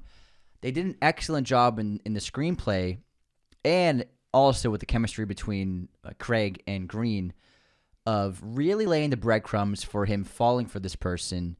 And it's believable when he does hang up the silencer in the end of the second act of this film. Like when he says he's retired and he just wants to wander around with Vesper until they one of them has to get an honest job. You believe that. You really do because of what they've been through. And I think they did a great job, whether it be the shower scene, whether it be the emotional stakes moments, the aftermath of the poker game, surviving the torture sequences. They've been through hell and fire together. And I think that it's really believable that he would hang up the silencer and 00 tag for her. I love their back and forth too, up until the point they become intimate and fall for each other, because the psychoanalyzing each other on the train is really entertaining. But then it sort of hits this sort of rom-com with sophistication level, where they're going back and forth on the train, but also complimenting each other at the same time, backhanded compliments. Then at the hotel, James pisses her off by changing his name to Bond, not Beach. And that pisses her off, where she says, there's not enough room for you and me and your ego on this elevator. Even though he justifies it, saying he already knows who I am. What's the point of playing all this? It's to get a good tell of him. But also she reveals that he's getting a tell of you, seeing that you're reckless. Also, I love the dress and the tuxedo moment, where on the first night of the poker, James walks into her bedroom in their suite with a dress and explains to her why he wants her to wear it. And then he walks into his bedroom and sees a tailored tuxedo for him from her. It's tailored. And they both sort of get each other their own the wardrobe for that night. And they go back and forth consistently until really they commit murder together in a lot of ways. They help. Well, she helps him, but yeah, she's an accomplice to murder. Self-defense. Yeah, they were going to die. Homicide. Homicide's homicide. It's just funny. They commit. That's a weird way to put it. They went out stalking people in the middle of the night. The way you put it. They killed the guy together. They committed murder together, like the way you worded it. They committed premeditated first-degree murder together. Oh, my God. She was behind it all. Oh, man. So, there's a funny little mistake. I don't know if it's a mistake, but during the stairwell fight between when they committed that murder. Speaking of homicide, the stairwell, when they actually get into the stairwell for the first time, it says floor like 18 or something, Mm-hmm. but then it's revealed that they're staying on level 4. Like the elevator, they hit level 4 to go up to Gotcha. Lashifa's room. The stairwell scene, it's cool, but man, it's a very, like, the doors just don't open in any floor. It's a bit much. Yeah. The doors never work. This is a very dangerous hotel. These Yeah. are safety requirements. Yeah. How do none of the doors work in the stairwell in Casino Royale? They try every door on every floor. They don't work. Yeah. You're gonna die if there's a fire. I'm just saying. It's a convenient script often. I get it. I never questioned it as a kid. Also, James being the best poker player in the service, convenient. Yes, it is what it is. I like it's James Bond. I still love the movie. I'm just Yeah. saying, there's some moments where it's like, oh, they can't open a single door in the emergency. That I'll exits. give you. I'll give you that one. We're watching them like, wow, The these emergency doors, door would open. these really, this hotel needs to do some work, man. But then we obviously, one of the best moments in the movie, I think, is when James comes back after the first night of playing and finds her after the body. After the homicide? After the murder? After the double murder. She's never done anything like this before. And she's crying in the shower, and James goes and comforts her. Also, I didn't realize he must have had a third suit lying around, because he gets this one quite wet. But it's a really nice, tender moment between the two of them. The first tender moment they've had at all, where he's comforting her. The script actually had written it so that Vesper was in her underwear for the scene. But Daniel Craig's the one who changed it, and he said it doesn't make any sense. She would have just rushed into the shower. Doesn't make sense for her to take the dress off. Yeah. I think it works better for them both to be clothed. I think so too, yeah. And I think that's definitely, it's got to be the most poignant part of the movie and the most nuanced part of the film. And we also get introduced to an iconic character in this franchise, Felix Leiter. Oh, yeah. Played by Jeffrey Wright, who's the American CIA agent that's also in the poker game. And Looks like we're related. he's not great at poker. He's me playing poker. He's just bleeding chips. He's just bleeding the whole movie. He's just got a sourpuss the whole time. He's like, God damn it. And I love the moment where, well, first of all, I love when James orders that martini and everyone at the table orders the martini. Vesper. The Vesper martini. Is that it? Are we ready? We play poker now or what? But I also like when James has had it and he's lost all of his money. He's out of the game, and he's basically like, screw it. I'm going to kill the Schiefer right now. I'm just going to stab him to death with this knife. I have a license to kill. I can do anything. This is his arrogance playing, his pride playing because he lost. But Felix stops him, and Felix decides to bankroll him if the CIA gets to bring him in. Does it look like we need the money?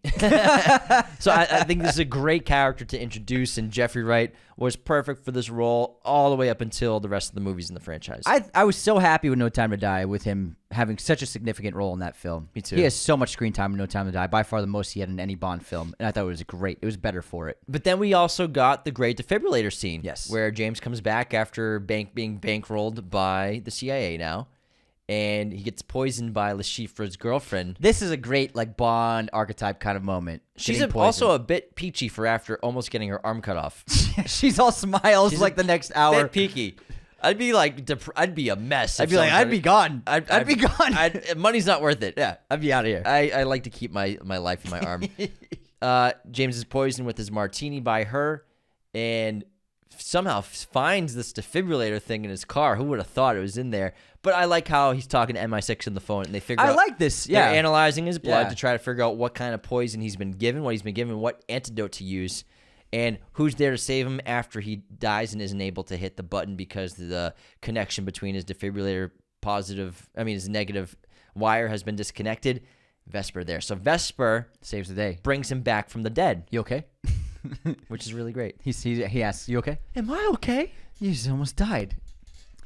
I love one of my favorite lines of the whole film is when he returns to the card table. Le Chiffre clearly shocked that he's even there, and Bond says, "That last hand nearly killed me." Great line. Then we have our very convenient everyone loses on the next hand. Gotta scene. get the ball rolling. Gotta get the ball Gotta get rolling. the plot going. Because we are really cooking next because we find out James believes that he's been betrayed by Mathis because Vesper's taken next. And then we have that Aston Martin chase, which features at the time the world record holding for barrel rolls with 7 during this incredible stunt. All right, I got some cool facts about this barrel roll. Let's hear it. So, like you said, at the time, it had the record. It had the Guinness Book World Record in 2005 for 7 barrel rolls on a film. It actually did not go according to plan. They originally wanted to drive the Aston Martin off a ramp because the stunt driver and the stunt team, they're like, oh, we can do a barrel roll. We've done that in other projects, and you just drive it off a ramp. However, the Aston Martin specifically was built in such a way that it wouldn't roll. It has a low center of gravity, and every time they tried to roll it off this ramp, it would straighten and flatten out and just drive. So they couldn't flip it over. Impressive. So they tried it a few times, and on one try, they actually raised the ramp up to over 2 feet, completely fucked up the car, and it didn't roll at all. But they ruined it. So, but they only had 2 cars, right? So they used 3 cars for this. So that was the first one that went out. Aston Martin's probably like, Yeah. bro, we don't have that many of those. Those was the first. They wrecked 2 Aston Martins trying to do it with a ramp. Yeah, but they were prototypes. They weren't even. This model wasn't out yet. Yeah. And so, the third try, they were like, no ramp. We're gonna use a cannon. Air cannon. So they rigged an air cannon behind the stunt driver, and what this did was it shot down below the car, and then if you watch it as he's driving it, it shoots, and then that's what flips the car, and then it flips 7 times. And in the film, it looks great. They CGI'd in Ava Green on the reverse when we're following the car, and then it cuts to it's starting its flip on the other reverse. And so the editing sold it really well. It's all practical. They weren't sure how many flips they could do, but the previous record was 5 flips. 5 rolls, I mean. They ended up doing 7 barrel rolls, and they ended up, after that shot, destroying 3 Aston Martin DB9s, valued at $300,000 each. Almost $1 million just on the cars of the Aston Martins. But it looks fucking awesome. It was worth. It's a good investment Absolutely worth it. for Aston Martin. All right, let's talk about the torture scene. Ooh, it's a good torture scene. It is, man. This was like, to see this in a Bond movie was so surprising, honestly. Yeah, it's the most brutal scene in the whole movie where Le Chiffre's guy, they bring Bond into this boat, in the middle of this river Boats and somewhere, hoes. and they cut out the bottom of a chair, this wicker chair, and put Bond in it naked, and then he has a rope that he uses to bash the genitals of James Bond with underneath the seat. It's called a rug beater. The item. That sounds very painful. Yeah, it's intense, and it's just like it makes you cringe. Yeah, Every time, every one of those hits, and I think it's really powerful. They've never done anything like it, because at this point, the Bond movies, the Bond torture scenes, or what have you, the Bond tied up by the villain, it's always like, ooh, I'm gonna set this off, and I'm gonna leave you, and you'll be dead in minutes, and then yeah, Bond gets away. Austin Powers spoofs those things so well, but this one, it was just so visceral and raw.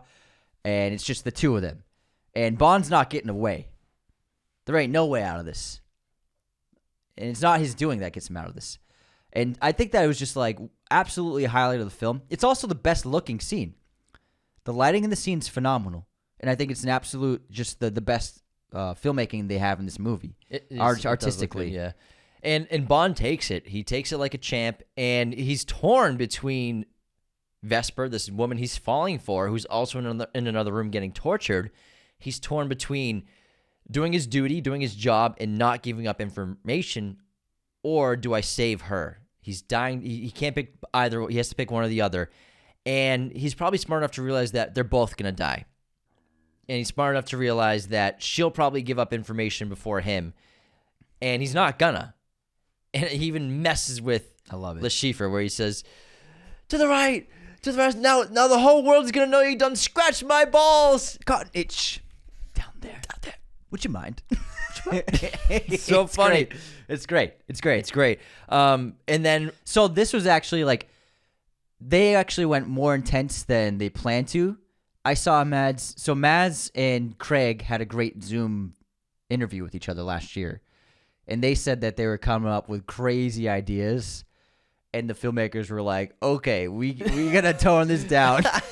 Guy's gonna take it easy. So they actually wanted to stretch it even further. yeah, and Le Chiffre gets to the point where this torture tactic is not going to work. James is like, I'm not going to tell you anything. You can torture me all you want. And so he kicks him off the chair. He takes out his knife. He's about to cut off his balls and feed them to him. And then someone breaks into the room. Le Chiffre doesn't know who it is. Well, we don't know who it is. Le Chiffre knows who it is. And it's obviously the organization with Mr. White. And they take him out because he lost the money. Yeah, they care more about who they can trust. Yeah. Because clearly Mr. White and the organization, they were going to rip off that warlord at some point. Yeah. Because as long as they got their over $100 million, they're good because that's what they go for at the end. Now they have the MI6's money that James won in the poker game that they're going to go after. Now we're in Lake Como. And I got to say, what hospital is this? To have this beachfront property on Lake Como. It's Como in Italy. It's absolutely stunning. It's obviously some beautiful estate right on the water. But just put some hospital beds outside. Put a couple of chairs on see my a lawn. fucking single hospital room. Turn one room into throw some medical gear in a bed in there. But it's like the most stunning, lavish location for what's supposed to be like a top secret hospital. Yeah, well, at the end of the day, maybe there is a hospital out there, possibly, but MI6 will splurge for James, give him the best after what he's done for the country. It's just production value, man. It just looks good. And this is where James and Vesper really fall for each other. Also, James gives up Mathis, who he believes was ratting on him in this movie and working for the other side. Obviously, we never really get a conclusion to that in this film, but they continue that storyline in the future films, which I won't spoil. Thank you. But him and what was Bond's recovery time? I wonder, man. it seems like probably a couple months. Must have been I'm sure a he had while. some surgical recoveries. Oof. Surgeries to recover from. And then Vesper and him fall for each other. They really announce their love for each other. And Bond tells her she loves him eventually on the beach, which is really great. The Swedish banker comes and gives them the funds, which Vesper puts in the account number, which he thinks is for MI6, and he does the password Vesper for the account to get all the funds wired to who he thinks is MI6. Then we're in Venice, baby. It's great. I like this honeymoon phase. I think it really works. It works better for me on this more recent rewatch. The interesting thing about the Venice sequence, it was the first time that anyone's ever sailed a sailboat on the Grand Canal It's like forbidden. in 300 years. So What? obviously main location in Venice. That yacht that they're on, Yeah. it's a sailboat that they built. It's a 54-foot yacht, 16 meters, named Spirits. They built it for the movie. It was constructed in Suffolk, England, and had to be demasted under various Venetian bridges to reach the filming location. Because of that, it was the first quote-unquote sailboat to ever go up the Grand Canal, Venice, in 300 years, because sailboats aren't allowed because of the bridges over the canals. That makes sense. Yeah. But they demasted it, and that's how they did it. Interesting. Isn't that Wow, that's cool? a cool fact. Yeah. Wow, man, that's why you pay the big bucks, baby. that's the big bucks. And then cutesy stuff happening. She sees the guy with the eye patch glasses. Well, I don't know what you call that. It's like half sunglasses, half regular glasses. But again, you need something visually interesting for Bond villains, I think. And Yeah. but I love the next scene because they split up. She's gonna go to the bank and apparently deposit the Queen and Country's money, and then he's gonna get supplies. And then M calls him. She's like, "I got your note about your retirement." No, she's just getting money for them for their trip. She's already deposited the money. Gotcha. Yeah. But I love how M's like, I got your note. We'll talk about that later. Where's the $120 million? Oh, you don't have it? Oh, I have the banker right here. Oh, I was just on my way. I didn't think you guys would be too concerned about it. But I love how she's like, we'll talk about that later, his retirement. Like, she's like, you're not retiring. Yeah. You're not done. I know you. But this is, I think that the last 20 minutes of this movie really make it great. The palazzo, the sinking of the palazzo, this entire sequence, the gunfights, the brutal hand-to-hand combat, the insane, gigantic set, the sinking of a building. I think that this is just such a great way to end the movie. It's exciting. It's propulsive.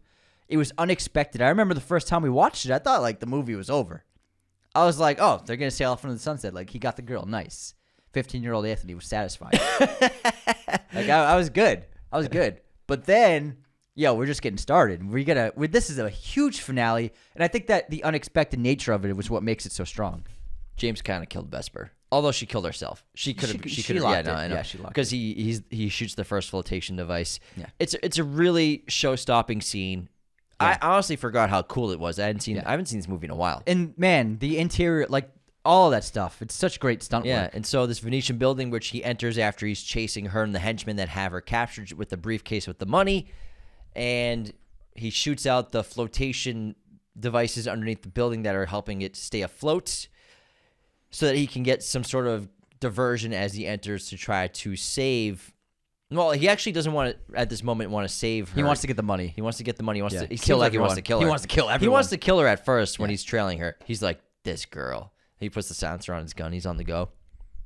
It's really great. This movie doesn't have a ton of gunfighting until here. Yeah, There's you're right. not that many Yeah. bullets shot or sprayed in this film until here. If you think about it, even the airplane sequence, of course, okay, the chase at the embassy in the opening, lots of gunfire for sure. There's a but between tons, yeah. those two moments, not much gunfire going on. Yeah, and I think that becomes, kind of a common staple in the more recent Bond films. But I mean, no, Pierce Brosnan, there's plenty of gunfires. Plenty of gunfights in those movies. Oh, yeah, I'm not saying there isn't, yeah. What's really cool is a lot of the sequences filmed underwater once it sinks and he's trying to save her. They actually built a huge underwater set, did it all for real. But how do you communicate with the actors and the rest of the crew down there that are underwater? So what they did was there's a certain kind of speaker that you can hear underwater. It's like the special speaker, and somehow I don't know how it works, but the sound waves are audible when you're underwater. And so the crew above water spoke into the speaker to communicate with the crew below water, and then the casting crew below water would like use hand signals to communicate back, which I thought was really cool. That's cool. Now, why does Vesper kill herself? I thought you were asking. No, it's just rhetorical. What? You asked a question. You can say I interrupted you? I never said that. You had a face. You had a face. I never said. You cannot ask a question and then sure I can. give that face. It's called a rhetorical question. I didn't know. Go ahead, James. I was just going to set up the scene. Then you can answer. I thought you were just asking I'm me a just question. setting up a bit. I thought you were genuinely I'm asking. Why does Vesper kill herself? So we learn. Why does Vesper kill herself? We learn throughout the film, towards the end, that Vesper was blackmailed into saving James earlier in the film. And in the finale, as James is rescuing her from the other men. No. She was blackmailed about her boyfriend. Okay, never mind. Who was kidnapped. Gotcha. By Spectre. That's why. Okay. But then she's blackmailed to save James' life. She makes a deal to save James's life. How's it worded? She made a deal for Mr. White to not kill James Bond at the end in the torture sequence. Okay, so she makes a deal to save James Bond. Yes.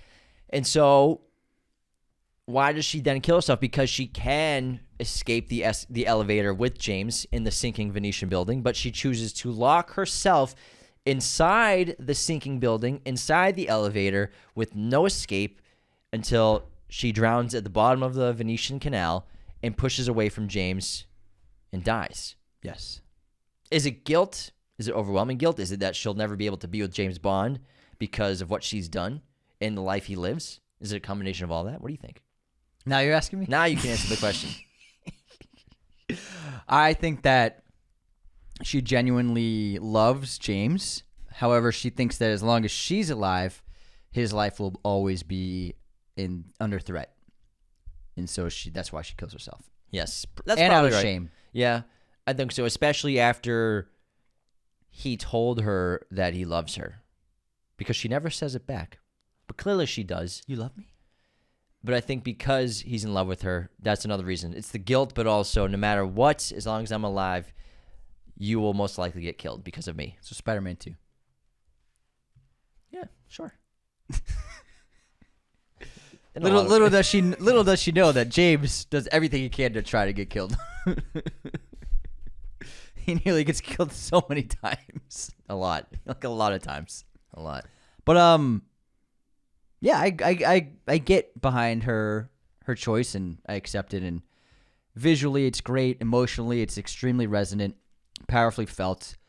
And you know, when you watch No Time to Die and he goes to her tombstone in Matera, you really feel you see her little photo on the tombstone. You feel that. I remember really feeling that in the theater during No Time to Die because of Ava Green's incredible presence and performance, but also the deep connection you felt and the true bonding that these two characters had, which is rare for a Bond in a Bond girl to really truly connect. Plus, throughout the stories and throughout the movies, she's referenced quite a lot. Yes, absolutely. And his guilt about her death informs a lot of his motivations in the other movies. And so I think it was really great to connect back to this film in No Time to Die in a really powerful way. And the ending of this film, he needed to lose the love of his life to become, I think, the 007 that England needs. Sure. He needs to lose love. Yeah. In order to really, it will never happen again. Except it does. It does happen, yeah. This movie ends with one of the hardest shots ever. Oh my God, the ending! It's so gangster. And so James tracks down Mr. White, takes him out, shoots him in the leg, and as he crawls away, James walks up the steps, and then the camera, what does he say? Who are you? And then the camera pans up to James, who's got a silenced assault rifle in his hands, and he looks down at his three-piece suit with the rifle in the right hand in the pocket, and he says, Bond. The name's James. Bond. James Bond. You fucked that up. Oh my God. Shut up. You fucked it up so bad. Oh my God. He said the name's Bond. James Bond. Holy shit, dude. But it's a sick shot. Then it cuts to black. It's badass. Like, what a shot. It goes so hard. Mr. White, I don't think he asks. I think James just says it. No, he says, who are you? Does he? Yeah. Oh. He says, who are you? That's why he says the name's Bond. James Bond. That's why I messed up. I know you messed that up. No, I messed up the name. He doesn't go around and say, hey, the name's... I'm about to kill you, so I'm going to say my name. The name's Bond. James Bond. That was for us, man. That was for the audience. I know, but it's fucking badass, man. In the reveal, is the first sight we get of James is the shadows of him walking up the steps. It was just Man, it's the perfect ending to the movie. So badass. They couldn't have ended this movie any better than this last moment. Getting revenge for Vesper wearing a 3-piece suit in a silenced M4 and saying the line. Waiting until this moment to say the name's Bond, James Bond. And again, this isn't an origin story where he didn't wait until the end of the movie to put on a tuxedo. And he didn't he's always been James Bond. He's a 007 at the start of the movie. This is an origin story, but not like the typical cliche start from nothing, then become the character by the final moment of the movie that we're used to nowadays. That needs to be done, needs to be ended. This is a really great. I wouldn't even call it an origin story because he's already a 00, but a great reboot, essentially. I love the ending. My Letterboxd review I just wrote, the last 30 seconds of this movie made me ascend into heaven.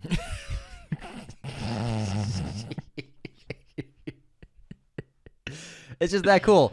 So they saved the line, the name's Bond, James Bond, until the very end, which I thought was smart. Because I remember everybody was waiting like, oh, when's he going to say it? When's he going to say it? But also... Is that what was happening in the theater? That's what, yeah. I don't remember that Everybody's at all. like, when's he going to say it? Hey, we're in the movie theater. Hey, you guys think he's going to say the name's Bond, James Bond? No, we were all waiting on bated breath for him to say the line. Come on, man. Come on. The way you said it sounded like we were like a soccer game waiting for a team to score. Like we were all talking about it. But also the martini order. The vodka one? Yeah, vodka, dirty martini. Shaken or stirred. Does it look like I give a damn? He didn't order a martini shaken or stirred the Bond way with those lines until Skyfall in Shanghai. That's the first time he did it that way. Gotcha. Well, I believe that the way he does it in Casino Royale was actually pulled from the book. From the novel, yeah, but not like the famous movie version. I like how they invented a drink for this movie. Yeah. Or I don't know if it's in the book, maybe. But the Vesper Martini, I think that's pretty cool. It looks very refreshing. I ought to call it a Vesper. I ought to come up with a name for that. It's better because of its bitter taste. Because once you've tasted it, you don't want anything else. It's a good line. Ooh, good line. Ooh, damn, James. He's got it. He's got the moves. If all was left of you was your smile and your little finger, you'd still be more of a man than anyone I've ever met. Well, that's because you know what I can do with my little finger. It's great. Oh, man. Casino Royale is phenomenal. I think it deserves all the praise, the attention. It's a really fantastic entry into the Bond world. You know, Daniel Craig was perfect for this style of filmmaking, for this kind of story. And I think they improved on it in a bunch of ways. It wasn't a perfect franchise. No Bond series is. It had some ups and downs, but the ups were really, really high. And I mean, No Time to Die, Skyfall, and this film are some of the best flat-out action movies we've seen of the century so far. I completely agree. This movie kicks so much ass. I also ascended to heaven in the finale. So badass. All right, that wraps our episode on Casino Royale. Thank you so much for tuning into this episode of Raiders of the Lost podcast. Be sure to leave those 5-star ratings and reviews on Spotify and Apple. Subscribe on YouTube, and become a patron today at patreon.com/Raiders of the Lost podcast. Take care, everyone. See you next time. This episode was brought to you by our chosen one patrons, Jacob Kossler and Nicholas Martin. Thanks so much, boys. Raiders of the Lost podcast is a mirror image production. Sound mixing done by Jacob Kossler. Opening music by Chase Jackson.